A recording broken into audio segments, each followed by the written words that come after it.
কারণ বাংলাদেশ আওয়ামী লীগকে চিন্তা করতে হবে, কারণ আমরা এবার যখন ক্ষমতাতে আসবো, এই নেক্সট আমরা যখন ক্ষমতাতে আসবো এবং সেটা খুব শীঘ্রই, তখন কিন্তু আমাদেরকে ওইভাবেই থাকতে হবে যে বাংলাদেশের মানুষের আস্থা এবং ভরসা হয়ে।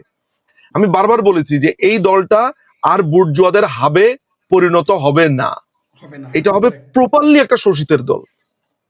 এটা হবে হচ্ছে বাংলাদেশের প্রত্যেকটা মানুষকে সে রিপ্রেজেন্ট করবে, কিন্তু এই দলটাতে যেন সর্বহারারা কানেক্ট করতে পারে, যে যার কিছু নাই সে যাতে কানেক্ট করতে পারে, এটা ওর দল। আজকে রিক্সাওয়ালা মুটে মজুররা যখন কাঁদতেছে যে এইটা আমরা কি করলাম, তখন বুঝতে হবে যে এই দলটা কাদের দল। প্রিয় দর্শক, আপনাদেরকে স্বাগত জানাই। স্ক্রিনে দেখতে পাচ্ছেন আমাদের সাথে আছেন ব্যারিস্টার নিজু মজুমদার, আমাদের সাথে আছেন অ্যাক্টিভিস্ট শেখ ফরিদ। আপনাদের দুজনকে ধন্যবাদ এবং কৃতজ্ঞতা সময় দেওয়ার জন্য। প্রিয় দর্শক, আজকে আমাদের নিজু মজুমদার, প্রথমে আপনার কাছে যেতে চাই, দেশের পরিস্থিতি ওভারঅল আপনি যা দেখতে পাচ্ছেন আমাদেরকে যদি একটু বলতেন। দেশের অবস্থা এক কথাতে ভয়ঙ্কর। আপনার যাকে তাকে আওয়ামী লীগ বলে তাকে পেটানো, মারা, জবাই করা, ধর্ষণ। রাস্তার মধ্যে দেখেছেন ওপেন কিভাবে জবাই করছে, গুলি করে মারছে, মেয়েদেরকে ধর্ষণ করছে। তারপরে যাকে তাকে আওয়ামী লীগ বলে ফেসিস্ট উপাধি দিয়ে তাকে মারছে। আপনার কাউকে মারতে হবে, চলে গেলেন তার বাসাতে, গিয়ে বলেন ও ফেসিস্টের দোষর, ও ভোট দিয়েছে। তো বাংলাদেশে আপনার 6 কোটি যদি আমি ধরি, একদম ফেলেও দেই, আওয়ামী লীগের যদি 40% ভোট থাকে, আমি 40% বাদ দিয়ে যদি 35% ধরি, 35% বাদ দিয়ে যদি আমি 30% ধরি, তাহলে মোট ভোটার সংখ্যা কত ভোট হয়? 4 কোটি 4 কোটি ভোটার আওয়ামী লীগের। এই 3-4 কোটি ভোটারকে তার দেশ ছেড়ে চলে যেতে হবে। তারা বলছে ভারত চলে যা, এই 4 কোটিকে। তো এই হচ্ছে বাংলাদেশের অবস্থা। এর মধ্যে কি হলো, ইউনুস তার নিজের নামে আপনার ইউনিভার্সিটি করলো, তার নিজের হসপিটাল করে ফেললো, তার 1000 কোটি টাকার উপরে কর তার রেয়াত দেওয়া হয়েছে, তাকে দিতে হবে না। 663 কোটি টাকা তো করেছে হচ্ছে আপনার অগাস্টের 5 তারিখ। এরপরে তো আরো অসংখ্য অ্যামাউন্টের আছে, আমি আপনাকে বলে শোনাতে পারবো। হ্যাঁ, তারপরে হচ্ছে যে তারপরে উপায় নামে একটা মনে করেছে, উপায় বা সমাধান নামে কি একটা যেন ডিজিটাল ওয়ালেট করেছে সে। টাকার টাকা, ওই যে বলেছে যে বুদ্ধি থাকলে টাকা আসবে, খালি একটা ডায়লগ দিয়েছে না কদিন আগে, আপনি দেখেছেন নিশ্চয়ই, যে মানুষ বলে টাকা নেই, টাকা নেই, টাকা নেই। আমি বলি বুদ্ধি নাই, বুদ্ধি নাই, বুদ্ধি নাই। ঠিকই, তার অনেক বুদ্ধি। এই হচ্ছে বাংলাদেশের অবস্থা। একদম লেটেস্ট খবরটা হচ্ছে যে আমেরিকান এমবাসি যেটা চাচ্ছে, আমেরিকান এমবাসির কথা হচ্ছে যে তারা এনসিপি এবং জামাত এই দুইটা সমন্বয়ে একটা গভর্নমেন্টকে ক্ষমতাতে আনতে চায়। এখানে তারা চরমোনাইকে কিছু আসন দিতে চায়, আর বিএনপির ক্ষেত্রে তারা পরিষ্কারভাবে বলে দিয়েছে যে বিএনপি নিয়ে তাদের কোনো আপত্তি নাই, কিন্তু তারেক রহমান হলে তারা এটা মানবে না। তারেক রহমানকে প্রধান রাখা যাবে না, তারেক রহমান রাজনীতি করতে পারবে না, বা তাকে এখানে প্রধানমন্ত্রী হওয়ার ক্ষেত্রে তাকে বাধা প্রদান করা হয়েছে। এটা আমেরিকার সিদ্ধান্ত। এখানে প্রথম প্রশ্নটা আমার যেটা এসেছে যে বাংলাদেশ একটা সার্বভৌম রাষ্ট্র যে আমরা বলি, পুরো ব্যাপারটাই ভুয়া। আমি যতটুকু জানি ততটুকু যদি আজকে মিডিয়ার সামনে বলতে পারতাম, তাহলে আমার মনটা একটু ঠান্ডা হতো। তবে নিশ্চয়ই কোনো দিন এই শক্তি আমার আসবে, সাহস আসবে। সাহস তো ব্যাপার না, স্ট্র্যাটেজিক্যাল কারণে বলতেছি না, তাহলে তার সাহসের অভাব নেই। তো আপনি জাস্ট এতটুকু জেনে রাখেন, এবং আপনি আমাকে জিজ্ঞাসা করবেন না যে ভাই আপনার সোর্স কি, খালি জেনে রাখেন আমি যা বলছি আমি আপনাকে জেনেই বলছি। আমেরিকানরা প্রচন্ড ফিউরিয়াস হয়েছে আমাদের উপরে। তো আমাদের ব্যাপারটা তারা সবসময় বরাবরই মনে করে যে আমাদের বিশ্বাস নাই, কখন আমরা ঘিরে ফেলবো আমেরিকান এমবাসি। তারা আমেরিকান এমবাসিতে এমন নিরাপত্তা ব্যবস্থা করেছে, তাদের স্নাইপার, তারা প্রচন্ড ভয় কিন্তু বাংলাদেশ আওয়ামী লীগকে পায়। তারা জানে যে এই দলটা যদি ভায়োলেন্ট হয় কখনো, এবং তারা যদি সিরিয়াসলি এই আন্দোলনটা করে, ভয়ঙ্কর রূপ ধারণ করবে। এবং তারা প্রধানমন্ত্রীকে নিজের কথাবার্তা বলে। সুতরাং আলটিমেটলি যেটা হচ্ছে যে এইটা মোটামুটি আমার কাছে যে সংবাদটা এসছে গোয়েন্দা তথ্য, সেটা হচ্ছে যে তারা এনসিপি কে তারা ক্ষমতায় আনতে চায়, সাথে জামাতকে রাখতে চায়। এটি প্ল্যান। বিএনপি কে তারা পুরোপুরি একটা উষ্টা মারবে বলে আমার ব্যক্তিগত ধারণা। এবং তারা বিএনপি মানে বিএনপি আসলে ব্যর্থ মনোরথ কি, ইলেকশন হলে তো বিএনপি তার সমর্থন আছে না আছে সেটা আলাদা জিনিস, কিন্তু বিএনপি কে খুবই ট্যাক্টফুলি এই ইলেকশন থেকে একেবারে ছিটকে দেওয়া হবে। আওয়ামী লীগ আপনাকে মনে রাখবে কিনা আমি জানি না, কিন্তু আওয়ামী লীগ ক্ষমতা থাকা অবস্থায় আপনি ছাড়া আর খুব একটা মানুষকে ভোকাল দেখি নাই। এখন যদি অনেকে প্রবাসে গিয়ে বিভিন্ন ধরনের, আমি সেই বিতর্কে যাচ্ছি না, কিন্তু তৃণমূলের মানুষরা যেন মনে রাখেন এটা মানে আমি একজন অ্যাক্টিভিস্ট হিসাবে আমি এই অনুরোধটুকু করি যে সবার যার যার মর্যাদা যেন সে দেয়। আমি আপনাকে একটা কথা বলতে পারি, সেটা হচ্ছে যে এই জায়গাতে আমি আপনার কথা বলবো, সেটা হচ্ছে যে আমার জীবনের যা কিছু পাওয়ার সেটা আমার পাওয়া হয়ে গেছে। সেটা হচ্ছে যে বঙ্গবন্ধু কন্যা আমাকে যে স্নেহ দিয়েছেন, আমার প্রতি তার যে স্নেহ, যে মমতা তিনি আমার প্রতি দেখিয়েছেন, আমার জীবনের সমস্ত কিছু পাওয়া হয়ে গেছে। আমার কোনো কিছু পাওয়ার বাকি নেই। এটার সাথে আমার সাথে যোগ হয়েছে তৃণমূলের ভালোবাসা। আমি আপনাকে বলে বুঝতে পারবো না যে বাংলাদেশের তৃণমূলের আওয়ামী লীগ আমাকে যে শ্রদ্ধার ভালোবাসাটা দেখিয়েছে, আমি তাদের কাছে চিরকৃতজ্ঞ। এবং আমি আমার যতদূর ক্ষমতা আছে, অনেকেই ভাবে যে নিজুম ভাই অনেক ধরনের কথাবার্তা বলে না, পলিটিক্যালি অনেক ধরনের। আমি সবসময় একটা জবাবই দেই যে আমি এই তৃণমূলটাকে নিয়ে কাজ করতে চাই। কারণ তৃণমূল হচ্ছে বাংলাদেশ আওয়ামী লীগের। কারণ এই দলটাকে গড়তে হবে। এই দলটাকে যেমন বঙ্গবন্ধু নামা নাই খাওয়া নাই, তার একটা যৌবন পার করেছেন দলটাকে গড়ার জন্য। এই দলকে গড়ার কথা কেউ চিন্তা করে না। প্রত্যেকে চিন্তা করে সে এমপি হবে, প্রত্যেকে চিন্তা করে মন্ত্রী হবে, নানান ধরনের অ্যাম্বিশন থাকে। ভাই আমি ক্ষুদ্র মানুষ, আমার ওই যোগ্যতাও নাই। আমি শুধু একটা কথা চিন্তা করি, সেটা হচ্ছে যে বাংলাদেশ আওয়ামী লীগের তৃণমূলকে শক্তিশালী না করলে, কারণ বাংলাদেশ আওয়ামী লীগকে চিন্তা করতে হবে, কারণ আমরা এবার যখন ক্ষমতাতে আসবো, এই নেক্সট আমরা যখন ক্ষমতাতে আসবো এবং সেটা খুব শীঘ্রই, তখন কিন্তু আমাদেরকে ওইভাবেই থাকতে হবে যে বাংলাদেশের মানুষের আস্থা এবং ভরসা হয়ে। আমি বারবার বলেছি যে এই দলটা আর বুর্জোয়াদের হাবে পরিণত হবে না। এটা হবে প্রপারলি একটা শোষিতের দল। এটা হবে হচ্ছে বাংলাদেশের প্রত্যেকটা মানুষকে সে রিপ্রেজেন্ট করবে, কিন্তু এই দলটাতে যেন সর্বহারারা কানেক্ট করতে পারে, যে যার কিছু নাই সে যাতে কানেক্ট করতে পারে, এটা ওর দল। আজকে রিক্সাওয়ালা মুটে মজুররা যখন কাঁদতেছে যে এইটা আমরা কি করলাম, তখন বুঝতে হবে যে এই দলটা কাদের দল। আপনি আমার কথা বুঝতে পেরেছেন? সো আমি এই ভাইবটা দিতে চাই। আর বাংলাদেশ আওয়ামী লীগ আমি যেভাবে চাই, আমি বলি হচ্ছে আপনাকে এর আগের একটা প্রোগ্রামে, যে আমরা ম্যাজিকের মতো আসতে চাই, আমরা একটা ম্যাজিক্যাল দল হতে চাই, আমরা ডিজিটাল বাংলাদেশ করার চেষ্টা করেছি, কতদূর পেরেছি সেটা জনগণ বিচার করবে। আমরা ম্যাজিক্যাল আওয়ামী লীগ এবং ম্যাজিক্যাল বাংলাদেশ করব। যেই একটা বাংলাদেশে একটা ভালো রিসার্চ ইউনিভার্সিটি নাই, যেখানে কোনো রিসার্চ হয় না। আমি পৃথিবীর বিভিন্ন দেশে গেছি, এটা রিসার্চের উপরে বেস করে টপ ইউনিভার্সিটি। আমার দেশে কোনো রিসার্চ হয় না। আমার মাকে ক্যান্সারের ট্রিটমেন্ট করতে নিয়ে গেছি চেন্নাইতে, টাকা সব দিয়ে এসেছি আমি ইন্ডিয়াতে। Why not in Bangladesh? So এগুলো আমাকে স্টাক করেছে, আমার জীবন অভিজ্ঞতা, একটা স্লামডগ মিলিয়নিয়ার মুভিটার মতো জীবন অভিজ্ঞতা আমাকে ঋদ্ধ করেছে। জানি না আসাদ ভাই আপনাকে জিনিসটা কেমন শোনা যাবে। এই যে আপনি আমার পেছনের বইপত্রগুলো দেখেন, আমি এই 20 বছর নিজেকে প্রস্তুত করেছি, এই গত 20 বছর 21 বছর 22 বছর আমি টানা নিজেকে প্রস্তুত করেছি, এইভাবে প্রস্তুত করেছি যে এই দেশটা, এই দলটা, এই মানুষগুলোর জন্য আমার কাজটা হচ্ছে জ্ঞান বিতরণ করা। কেউ তো বলে না লাইব্রেরি করার কথা, কেউ তো বলে না জ্ঞান চর্চার কথা। আজকে মূল জায়গাটাই হচ্ছে জ্ঞানের চর্চা। তা নাহলে তো এই জ্ঞানটা হতো না। কতজন মানুষ এই কোটার রায়টা পড়েছে হাইকোর্টের, ওইটা পড়লেই তো তার হয়ে যেত। আরে ওইখানে তো ক্লিয়ারলি বলে দিয়েছে যে গভর্নমেন্ট এটাকে সেট করতে পারবে। গভর্নমেন্ট কিছু বুঝে ওঠার আগেই এই আমেরিকান প্ল্যানে যাওয়ার হয়ে গেল। আলটিমেটলি এগুলো আমাদের দুর্ভাগ্য। ফলে this is what I want to do Noor ভাই। এবং আপনার যে প্রশ্নের উত্তর আমি বলেছি যে বঙ্গবন্ধু কন্যার কাছ থেকে আমি যে ভালোবাসা আর যে মমতা পেয়েছি, এবং তিনি সিম্পলি একটা একটা একটা মাদারলি ক্যারেক্টার। আমার জীবন অভিজ্ঞতা দিয়ে আপনাকে আমি কথাটা বললাম। অনেক ছোট জেস্টার। জি জি বলুন। যে আপনার সাথে খুব একমত হয়ে বলি যে বাংলাদেশের সুশিক্ষার খুব অভাব। আপনি একজন ব্যারিস্টার, আপনি আইনি পেশায় রয়েছেন। আপনি চিন্তা করেন তো বাংলাদেশের সুপ্রিম কোর্টের একজন আইনজীবী এবং কি এই সরকারের একজন পোস্টার বয়, সে বলছে নো ট্রিটমেন্ট নো রিলিজ, মানে হচ্ছে যে শেখ হাসিনা কারো ট্রিটমেন্ট করতে দেয়নি। এই সুশিক্ষা থাকলে পরে এত বড় আহমক আমরা পাইতাম? আপনি চিন্তা করেন কি পরিমাণ তাজুলের যেটা হয়েছে, তাজুলের যেটা হয়েছে যে আমি আসলে টু বি অনেস্ট আসলে আমরা ছোটবেলা একটা কথা শুনতাম যে শিয়াল টাইপের, খুবই শ্রুড। তাজুল কিন্তু খুবই ভয়ঙ্কর রকমের সিরাজুস সালিনের সদস্য ছিল। অর্থাৎ ওই যে রক কাটা না, হচ্ছে ভয়ঙ্কর। তো এর নামে কিন্তু একটা মার্ডার কেস ছিল 1998-এ রাজশাহীতে। ও তো রাজশাহী ইউনিভার্সিটিতে পড়েছে। এই ছেলেটা আপনার, আমি তো তার সাথে এর আগেও টকশো করেছি। আসলে তাকে ব্যক্তি মানুষ হিসেবে কেমন সেইটা আমার সুযোগ হয়নি, কিন্তু আমার কাছে মনে হয়েছে ওর জীবনটা নষ্ট করেছে আসলে জামাত। তা না হলে কিন্তু ও পড়ালেখাও করেছে, ও আইনটা পড়েছে, আইনটা প্র্যাকটিস হয়তো বা করতে পারতো। আজকে তাকে বেসিক একটা ইংরেজির মানে সে বোঝে না বুঝতে পারে, অনেকে ইংরেজি আমাদের মাতৃভাষা না, কিন্তু এইটাকে নিয়ে সে সংবাদ সম্মেলনে হাসিনাকে দোষী করা, মানে এই এত বড় মূর্খ, মানে এই জন্য মূর্খতা। আপনি এটা একটা ভালো কথা বলেছেন যে কিছু না জানা অপরাধ না, কিন্তু না জানাটা যখন আপনার আবার খুবই দায়িত্ব নিয়ে বলছে সেটা অপরাধ। তো বাংলাদেশের প্রধান বিচারপতি যদি নির্ধারিত হয় হচ্ছে ঢাকা ইউনিভার্সিটির এই টোকাইদের মাধ্যমে, তাহলে ওই দেশের বিচার ব্যবস্থাটা কিভাবে কাজ করে সেটা আমি আরেকটা উদাহরণ আমি একটা রায় থেকে দেখাবো। সেকেন্ড কথাটা হচ্ছে যে আমাদের ABM খায়রুল হক, তিনি প্রধান বিচারপতি ছিলেন, তাকে পিচ মোড়া করে বেঁধে তাকে হ্যান্ডকাফ পরিয়ে তাকে আদালতে তোলা হয়েছে। কি কারণে? তার বিরুদ্ধে অভিযোগ হয়েছে তিনি যাত্রাবাড়িতে মার্ডার করেছেন। 82 বা 83 বছর বয়স্ক এক ভদ্রলোক তিনি। এরপরে আরেকটা যেটা হয়েছে সেটা হচ্ছে যে তার বিরুদ্ধে আদালতের মামলার জালিয়াতি মামলা দেওয়া হয়েছে। কেন? তিনি নাকি বলেছেন একটা রায় দিয়েছেন। আরেকটা মজার ব্যাপার হচ্ছে যে তত্ত্বাবধায়ক সরকারের ব্যাপারে তাকে আপনার এই কাণ্ডটা করেছে, সেখানে আরো 7 জন বিচারপতি ছিল, যেই 4 জন এই তত্ত্বাবধায়ক সরকার বাতিলের পক্ষে রায় দিয়েছে, তাদের ক্ষেত্রে কিন্তু কোনো কথাবার্তা নাই। এর একটা কারণই হচ্ছে যে বিচারপতি ABM খায়রুল হক খুবই মুক্তিযুদ্ধের সপক্ষের একজন শক্তি, মুক্ত বুদ্ধির মানুষ, এবং তিনি খুবই রবীন্দ্রপ্রেমী একজন মানুষ। এটা সর্বজন স্বীকৃত। বাংলাদেশে একজন বিচারপতি আসলে শততা মাপার যদি স্কেল থাকতো, আমার মনে হয় ABM খায়রুল হককে কেউ কখনো বিট করতে পারতেন না। আমি ব্যক্তিগত জানার পর্যায়ে থেকে বলছি। উনি মানুষের বাসাতে দাওয়াত খেতে যেতেন না। কেন যেতেন না জানেন?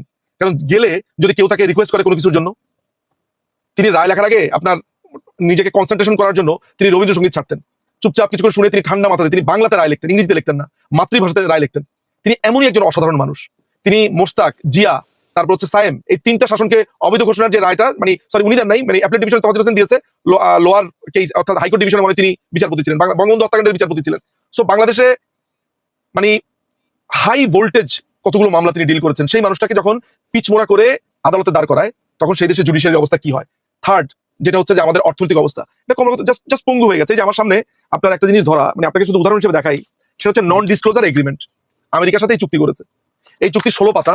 এই চুক্তিটা যদি পড়েন, আমি আপনাকে একটা চুক্তির একটা পার্ট আপনাকে বলি। সেখানে বলতেছে যে সাইবার যে সিকিউরিটি অ্যাক্ট, সেটা শাস্তি আরো বাড়ানোর জন্য এই চুক্তি করে ফেলেছে।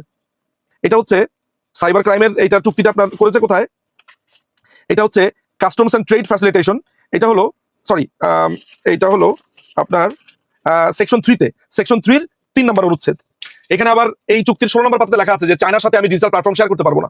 অর্থাৎ এরপরে এখানে আছে যে আমি কিভাবে আইন বানাবো সেটা সে ডিরেকশন দিয়ে দিচ্ছে। একজন ইন্সপেক্টর যিনি বিভিন্ন বিজনেস ইন্সপেক্ট করতে আসেন, লেখা আছে যে তাকে এমন ক্ষমতা দিতে হবে যে তিনি যখন তখন যে কোনো জায়গাতে ঢুকতে পারবে এবং যা ইচ্ছা তাই সে শাস্তি দিতে পারবে।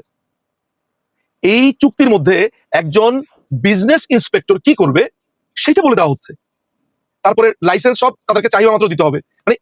আমি এটা জাস্ট পড়া শুরু করেছি, বুঝছেন? আমার কাছে প্রথমে মনে হয়েছে এটা মনে হয় ফেক ডকুমেন্ট। অবিশ্বাস্য লাগা শুরু করেছে আমার কাছে। হ্যাঁ, মানে আপনি এটা পড়লে বুঝবেন। আচ্ছা, এইটা গেল অবস্থা। এরপরে আপনার যাকে তাকে আওয়ামী লীগ বলে তাকে পেটানো, মারা, জবাই করা, ধর্ষণ। রাস্তার মধ্যে দেখেছেন ওপেন কিভাবে জবাই করছে, গুলি করে মারছে, মেয়েদেরকে ধর্ষণ করছে। তারপরে যাকে তাকে আওয়ামী লীগ বলে ফেসিস্ট উপাধি দিয়ে তাকে মারছে। আপনার কাউকে মারতে হবে, চলে গেলেন তার বাসাতে, গিয়ে বললেন ও ফেসিস্টের দোষর, ও ভোট দিয়েছে। তো বাংলাদেশে আপনার 6 কোটি যদি আমি ধরি, একদম ফেলেও দেই, আওয়ামী লীগের যদি 40% ভোট থাকে, আমি 40% বাদ দিয়ে যদি 25% ধরি, 25% বাদ দিয়ে যদি আমি 30% ধরি, তাহলে মোট ভোটার সংখ্যার কত ভোট হয়? 4 কোটি, 4 কোটি ভোটার আওয়ামী লীগের। এই 3-4 কোটি ভোটারকে তার দেশ ছেড়ে চলে যেতে হবে। তারা বলছে ভারত চলে যা, এই 4 কোটিকে। সো এই হচ্ছে বাংলাদেশের অবস্থা। এর মধ্যে কি হলো? ইউনূস তার নিজের নামে আপনার ইউনিভার্সিটি করলো, তার নিজের হসপিটাল করে ফেললো, তার 1000 কোটি টাকার উপরে কর তার রেয়াত দেওয়া হয়েছে, তাকে দিতে হবে না। 663 কোটি টাকা তো করেছে হচ্ছে আপনার অগাস্টের 5 তারিখ। এরপরে তো আরো অসংখ্য অ্যামাউন্টের আছে, আমি আপনাকে বলে বলে শোনাতে পারবো। হ্যাঁ, জি। তারপরে হচ্ছে যে তারপরে উপায় নামে একটা মনে হয় করেছে, উপায় বা সমাধান নামে কি একটা যেন যে ডিজিটাল ওয়ালেট করেছে সে। টাকার টাকা, ওই যে বলেছে যে বুদ্ধি থাকলে টাকা আসবে, খালি একটা ডায়লগ দিয়েছে না কদিন আগে, আপনি দেখেছেন নিশ্চয়ই, যে মানুষ বলে টাকা টাকা নেই, টাকা নেই, টাকা নেই। আমি বলি বুদ্ধি নাই, বুদ্ধি নাই, বুদ্ধি নাই। ঠিকই, তার অনেক বুদ্ধি। এই হচ্ছে বাংলাদেশের অবস্থা। অনেক ধন্যবাদ নিজম মজুমদার। আমরা বেশ কয়েকটি বিষয় আপনার কাছ থেকে জানলাম যে আসলে বাংলাদেশের পরিস্থিতি কি দেখলেন 1 বছরে। শেখ ফরিদ ভাই, আপনার কাছেও একই প্রশ্ন। বাংলাদেশটাকে আপনি কিভাবে দেখলেন? গত আগস্টে 5ই আগস্ট ভেবেছিলেন যে এই অবস্থার মধ্যে দিয়ে যাবে? অন্ততপক্ষে 5ই আগস্ট তো আমরা জানতাম না ক্ষমতায় কে বসছেন, কিন্তু ইউনূস যে বসছেন সেটার একটা মোটামুটি ধারণা পাওয়া গেছে। এবং আমরা দুপুরের পর থেকে, অর্থাৎ ধরেন 3টা-4টার দিকে যে বিভৎস দৃশ্য দেখলাম, অর্থাৎ অন্তর্বাস প্রদর্শন, লুটপাট, ভাঙচুর, এবং এর আগের দিনগুলোতে পুলিশ হত্যা করে ঝুলিয়ে রাখা, অনেক কিছু দেখে হিসাব বরাবর হয়ে গেছে আর কি হতে যাচ্ছে। আপনি গত 1 বছরকে যদি একটু স্মৃতিচারণ করতেন আমাদের মাঝে একটু সংক্ষেপে, তারপরে বিস্তারিত শুনতাম। জি, শেখ ফরিদ ভাই, এক সেকেন্ড আপনার ওখান থেকে। জি জি শোনা যাচ্ছে আমাকে? জি, শুনতে পাচ্ছি। জি, ধন্যবাদ আপনাকে, এবং সেই সাথে নিজম ভাইকে অনেক অনেক শুভেচ্ছা, দর্শকদেরকে অনেক অনেক সালাম ও শ্রদ্ধা। আসলে আমরা, আপনি আমাকে স্মৃতিচারণ করতে বলেছেন, আমি একদিন বনানীতে উপস্থিত ছিলাম, তখন সেটা একটু করবো। তার আগে আমি নিজম ভাইয়ের 2টা বক্তব্য টানবো। আমি তিনি চমৎকার একটি কথা বলেছেন। আসলে এটা যখন আমাকে প্রথমে কেউ পাঠায়, আমি এটা ভেবেছিলাম এটা ফেক, এই চুক্তিটা আসলে ভুয়া, আমাকে দেখে বিভ্রান্ত করার জন্য, যাতে আমরা বলবো, পরে বলবো আমরা মিথ্যা বলছি। বিশ্বাস করেন, আপনার এই কথাটা এত সত্য যে আমি টেনে কয়েকদিন কথাই বলি নাই ভয়ে, নাম্বার 1। দ্বিতীয়, এই যে আপনি ভুলে একটা জিনিস মিস করে গেছেন, সেটা তিনি কিন্তু আদম ব্যাপারীও এসেছেন। তিনি শুধু ইউনিভার্সিটি, তারপরে হসপিটাল, মানে সবচেয়ে আমাদের জন্য লজ্জার ভাই। কারণ হচ্ছে যে আমরা তাকে মানি না, সবাই জানে, আমরা জানা তারা মানি না তাকে গভর্নমেন্টের প্রধান, কিন্তু অন্তত আপনার কাগজপত্রে তিনি দেশের এই মুহূর্তে প্রধান দখল করে উঠবে, যেমনি আসুক। দেশের তো একটা ইজ্জতের ব্যাপার আছে নিজম ভাই। আমার বিশ্বাস, আমি বিএনপির নেত্রীকে বলেছি লাইভ এসে, যে আদম ব্যাপারের লাইসেন্স তো আপনারা নেবেন না। তারা বলছে না। আমার ধারণা নিজম ভাইকেও যদি আদম ব্যাপারে বাংলাদেশের সকল ব্যবসা দেওয়া হয়, নিজম ভাই বলবেন আমি সরি, আমি দরকার হয় সলিসিটার ছুটি করে খাবো ভাই, দরকার হয় আমি ল্যাংটা সুলেমানের মতো ইউটিউব চালাবো, ইউটিউব দেখে আমি করবো, তবুও আমি আদম ব্যাপারই হবো না, আই এম শিওর। কিন্তু আপনি দেখেন নিজম ভাই, কত লজ্জার না এটা। একটা নোবেল লরিয়েট, এটুকু তো অন্তত এই সম্মানটা, নোবেল পুরস্কারটাকে আমরা এখনো শ্রদ্ধা করতে চাই। কিন্তু ডক্টর ইউনূস এসে শুধু বাংলাদেশের রাষ্ট্রকে বিতর্কিত করেন নাই, বাংলাদেশের মুক্তিযুদ্ধ বিতর্কিত করেন নাই, বাংলাদেশের গণতন্ত্রকে বিতর্কিত করেন নাই, মানে পৃথিবীর যে একটা পুরস্কার, এই নোবেল পুরস্কারটাকে তিনি চরমভাবে বিতর্কিত করেছেন বলে আমি বিশ্বাস করি। এবং শুধু আমি বিশ্বাস করি না, আমার মনে হয় এটা তিনি হচ্ছে সর্বশেষ উদাহরণ যে নোবেল প্রাইজ নিয়ে মানুষকে হাসাহাসি করবে, যে কিনা আদম ব্যাপারীও শেষ তক হয়ে গেল। যে জিনিস কেউ অর্জন করে না, সেই জিনিসের মর্ম কি সে বুঝবে? সেটা বুঝবে না, ধরে নিয়ে আমরা আগে। আপনি বয়স কম হলো তো আপনি হেভি ট্যালেন্টেড, আসলে তো আমার খেয়ালই ছিল না, আসলে সে তো ওটার যোগ্য নয়। আমার ধারণা নিজম মজুমদার যদি নোবেল প্রাইজ পায়, আপনি যদি পান, আমি বিশ্বাস করি আপনার জীবনে কোনোদিন ব্যক্তি সম্পত্তির দিকে তাকাবেন না জীবনে। আমি বিশ্বাস করি আপনার দুশ্মনেরও এটা বিশ্বাস করে, আপনার আর কোনো কিছুর দিকে তাকাবেন না। কারণ এর চেয়ে বড় সম্মান কি? তার উপর দেশের প্রধান বনে গেছেন, সেটা যেভাবে বিশ্বাস হোক। তারপর দেশের প্রধান এবং সর্বোচ্চ পুরস্কার, ঠিকই বলছেন, আসলে যে কাজের যোগ্য না তাকে তা করলে, তাকে তা দিলে এই ঘটনাই হবে। অর্থাৎ আপনি বলতে চাচ্ছেন মনে হয় যে বানরের গলায় মুক্তোর হার, খুব সম্ভবত এটাই ঘটে। অবশ্যই, মানে তিনি তো ওইটার নোবেল পুরস্কারের ট্যাক্সও বাতিল করছেন। এখন আমি যদি পাই তাহলে ভালো হবে, ট্যাক্স দিতে হবে না। কিন্তু আমি আপনাকে তো ট্যাক্স দেবো, নোবেল পাই আর যাই পাই। যদিও নোবেল বাংলাদেশিদের জন্য এটা একটা লজ্জার, এটা কেউ, আমার মনে হয় যদি ব্যক্তিত্ববানকে নোবেল দেওয়া হলে সে প্রত্যাখ্যান করবে। এখন শুধু কারণটাও ইউনূস। আপনি তাহলে স্মৃতিচারণের কথা, হ্যাঁ জি, স্মৃতিচারণের কথা, রাইট। আমার এক ভাই ছিল, বুঝছেন, তার পুলিশের চাকরি দিতে গেছে, সে একটা উদাহরণ বলছে আমি জীবনও পুলিশ হবো না। তা আমার মনে হয় এখন কেউ নোবেল প্রাইজ দিলে বলে আমি জীবনও পুলিশ নোবেল নিয়ে নেবো না, কারণ ইউনূস আছে। যাই স্মৃতিচারণ করি, আমি একদিন না বনানীতে, ওইটা আমার লাইভ ভিডিও আপনারা দেখতে পারবেন আমার ওই তারিখে, সেটা হয়তো 1 থেকে 4 তারিখের মধ্যে। আমি অবাক হয়ে লক্ষ্য করলাম, আমাকে কি শোনা যাচ্ছে নাকি সমস্যা হচ্ছে? পরিষ্কার শুনতে পাচ্ছি। আচ্ছা ঠিক আছে, থ্যাংক ইউ। মানে আমি ছাত্রদের জিজ্ঞেস করেছিলাম, দেখবেন ওইটা লাইভ আছে, মানে আমি ওই লাইভ আছে বনানী, ওই যে কাকলি বনানী মোড়ে, আমি জিজ্ঞেস তোমরা কিসের আন্দোলন করতেছো? আমি প্রাইভেট ইউনিভার্সিটির ছাত্রদের দেখে বুঝে ফেলেছিলাম এরা হচ্ছে হিজবুত তাহরির না শিবির। আমি কিছু প্রগ্রেসিভ ছেলেও দেখেছি মেয়ে বনানীতে, আমি তাদের বললাম এই ছেলে ও তো হিজবুত তাহরির করে, ও তো শিবির করে, ও তোমাদের নেতৃত্বে কেন? ও কি বলেন আঙ্কেল? আমি বললাম এদের তো আমি ব্যক্তিগতভাবে চিনি, কিভাবে চিনি এটা টেকনিক্যাল কারণে এখানে বলা গেল না। তখন তারা বললো যে এটা তো আমরা জানি না। আসলে এই সংখ্যাটা কিন্তু বেশি। এই যে দেখবেন ওরা এতদিনে বলতেছে যে শিবির এগুলো করেছে, আমরা তখন জানি যে শিবিরের ম্যাচ থেকে এসেছে সিরাজগঞ্জ, বগুড়া, রাজশাহী, সাতক্ষীরা, চিটাগং থেকে তারা দলে দলে পালে পালে ঢাকায় যে শিবিরের ম্যাচ নামে পরিচিত সেগুলোতে ছিল। এমনকি বামপন্থী যখন বললাম ভাই এরা কিন্তু এই আন্দোলন কিন্তু শিবির দ্বারা প্রমোটেড, শিবির প্যাট্রোনাইজ করতে, না না না না, শিবির তারা পেট্রোনাইজ হচ্ছে না, বললো যে আগে হাসিনা যাক পরে যে মঞ্চে তাই আসো। এখন কিন্তু তারা কাঁদতেছে, এখন দেখলাম তারা মোটামুটি শুধু কান্নাকাটি না, যথারীতি তারা এখন বুক থাপড়াচ্ছে দুই একজন চিঙ্গোবাম ছাড়া, যে তারা ভুল করেছিল। আমি আমার কথাটা যদি বলেন, আমি শুরুতেই বুঝে গেছিলাম 18 সালের আন্দোলনে যেটি শিবিরের দ্বারা, এটা শিবির একেবারে সরাসরি শিবিরের। কারণ কোচিং সেন্টারগুলোতে আজকে দেখবেন প্রাইভেট ইউনিভার্সিটির যত ছাত্র আছে এগুলো ঢাকা বিশ্ববিদ্যালয়ের চান্স না পাওয়া কোচিং সেন্টারের ছাত্র। আর কোচিং সেন্টারের ক্লাস কেনে সেখানে নিশ্চয়ই নিজম মজুমদার ছিল না, সেখানে নিশ্চয়ই শেখ ফরিদ ছিল না, কোচিং সেন্টার টিচার নিশ্চয়ই আসাদ তো ছিলই না, প্রশ্নই আসে না। প্রত্যেকটা কোচিং সেন্টারে দুই একটা বাদ দিয়ে প্রত্যেকটা কোচিং সেন্টারে সবগুলো শিক্ষক ছিল শিবিরপন্থী। তাদের কাজই ছিল ছাত্রদের মন পিছিয়ে তোলা, ক্লাসের ফাঁকে ফাঁকে বঙ্গবন্ধু, শেখ হাসিনা, আওয়ামী লীগ, ভারত এবং হিন্দু, এই বিষয়গুলো তারা এমন ভাবে কৌশলে বলতো। আমি নিজের কানে ক্যান্টনমেন্টের ভিতরে ক্লাস নেওয়া সময় আমি নিজে ওখানে উপস্থিত ছিলাম। মেনে হোক এটা কেউ যদি বলে শুনছি না, আমি উপস্থিত ছিলাম যে কোনো ভাবে। সেই ক্লাসে গিয়ে বলছে, সেই শিক্ষক নিজে পরে স্বীকার করছে সে শিবির, সে বলেছে বাংলাদেশের সবচেয়ে বড় সন্ত্রাসী সংগঠন শিবির। অথচ এটা ক্যান্টনমেন্টের ভিতরে, ক্যান ইউ ইমাজিন, ক্যান্টনমেন্টের ভিতরে ক্লাস নেওয়ার সময় এগুলো বলতেছে। তখন পোশাকি এবং পোশাক ছাড়া, অর্থাৎ ড্রেসি এবং ড্রেস ছাড়া, সিভিলিয়ান এবং আর্মি পাশাপাশি ক্লাস হচ্ছে। সেখানে একটা শিক্ষক আসাদুরের মতো বয়সী, সে বলে ফেললো যে ছাত্রলীগ হচ্ছে বাংলাদেশের সবচেয়ে বড় সন্ত্রাসী সংগঠন। একটা লোক কথা বলে নাই। তাহলে ক্যান্টনমেন্টে যদি এটা বলতে পারে, তাহলে কোচিং সেন্টারগুলোতে কি হয়েছে একবার ভেবে দেখেন তো। এরাই তো আন্দোলনটা করেছে। আর যে ঘটনাটা 1 বছরে ঘটেছে, প্রথমত সন্ত্রাস 10 গুণ না 100 করেছে। মব ফাইন্যান্স মানে কি? মানুষ বাঁচতে পারে, কারণ কি জানেন, যদি গৃহযুদ্ধ লাগে, মনে আমি আর নিজুম ভাই প্রতিপক্ষ, দুই পক্ষই সমান শক্তিমান থাকবে। কিন্তু এখন কি হচ্ছে, এটা ওয়ান সাইডেড। অর্থাৎ যারা আওয়ামী লীগের পক্ষে, যারা মুক্তিযুদ্ধের পক্ষে, আর মুক্ত চিন্তা হতে কথা নাই, ওটা হলো ওয়াজিব, তার তো সবাই তো ওয়াজিব, মুক্ত চিন্তা হতে কথা নেই। মুক্তিযুদ্ধের পক্ষের এবং আওয়ামী লীগের পক্ষের মানুষদের উপরে স্টিম রোলার চালানো হচ্ছে একতরফা এবং ভয়াবহ রকমের, ভয়াবহ। আপনি চিন্তা করতে পারবেন না। ধর্ষণ করা হচ্ছে, ধর্ষণ। স্বামীকে বাঁচাতে স্ত্রীকে বিছানায় যেতে হচ্ছে, পিতাকে বাঁচাতে কন্যাকে যেতে হচ্ছে, ভাইকে বাঁচাতে বোনকে যেতে হচ্ছে, স্বামীকে বাঁচাতে স্ত্রীকে বিছানায় যেতে হচ্ছে। এটা আমি বারবার বলতেছি, কেউ গুরুত্ব দিতেছে না। আপনি জানেন না যে বাংলাদেশের আইনের কি ভয়ঙ্কর মানুষ। আর অর্থনীতির কথা বলবেন, যে লোকটাকে 20 কাপ চা খেত এবং 10 কাপ অন্যকে খাওয়াইতো, সেই লোকটা এখন নিজে 3 কাপ চা খাইতে পারে না। সে টিএসসিতে খোঁজ নেন, টিএসসিতে নিজাম ভাই আমার চেয়ে ভালো জানে, টিএসসিতে ফোন করবেন দোকানদারদের আগে বিক্রি কত, কসাইদের জিজ্ঞেস করবেন মফস্বলে বিক্রি কত, আপনি মাছের দোকানদারদের বিক্রি করবেন, তাহলে বুঝতে পারবেন দেশের অবস্থা কোথায় গেছে। আইনের কথা তো যে এটা স্পষ্ট যে আমাদের দেশের 12টা বেজে গেছে এবং আমি একটু স্মৃতিচারণ করতে চাই। সে করবে একটু অনুরোধ করবো, আপনি এই আপনার ব্রাউজারটাকে ক্লোজ করে অন্য ব্রাউজারগুলো ওপেন থাকলে সব ক্লোজ করে যদি আপনি আবার একটু ঢুকতেন, আপনার কথা আটকে যাচ্ছে বা ছবি আটকে যাচ্ছে। তো নিজুম ভাই, এই যে মেট্রো রেলে আগুনের পরে, আগুন দেওয়ার পরে আমি অন্তত পক্ষে শেখ হাসিনার পতন চাই নাই। হ্যাঁ, জুলাইয়ের আন্দোলনে যারা ছাত্ররা আন্দোলন করেছে তাদের উপরে পুলিশের নির্যাতন বা ছাত্রলীগ কর্তৃক যা নির্যাতন হয়েছে সেটার বিরুদ্ধে আমি ছিলাম। আমি এই অন্যায় বন্ধের জন্য এবং ব্যক্তিগতভাবে আপনার সাথে কথা হচ্ছিল যে মানুষ ফুসে উঠছিল। কিন্তু শেখ হাসিনার পতন আমি কেন চাইনি? কারণ ওই মেট্রো রেলের আগুন দেওয়ার সময় আমার সিদ্ধান্ত শেষ, বিটিভি ভবনে আগুন দেওয়ার সময় সিদ্ধান্ত আমি বুঝে গেছি। এবং আবু সাইদের ফুটেজটা যেদিন আমি ভালো করে তার অতীতের তার কর্মকাণ্ড, সে যে জিহাদি জঙ্গিদের সাথে যুক্ত হারুন নিজার যার আইডল কুখ্যাত রাজাকার আল্লামা সাইদি হিসেবে খ্যাত, সেই সাইদিকে রাহবার বলা, এ তো শিবিরের প্রোডাক্ট, এটা একদম স্পষ্ট ছিল। কিন্তু আওয়ামী লীগ কেন তাদেরকে এক প্রকার বীরের মর্যাদা দিল? শেখ হাসিনা নিজেও আবু সাইদের কথা উল্লেখ করে আবু সাইদের মাকে ডেকে এই স্বীকৃতিগুলোর বোধহয় দরকার ছিল না। যে তাও রাজনীতিবিদদের দায়িত্ব রাজনীতিটা ভালোভাবে করা।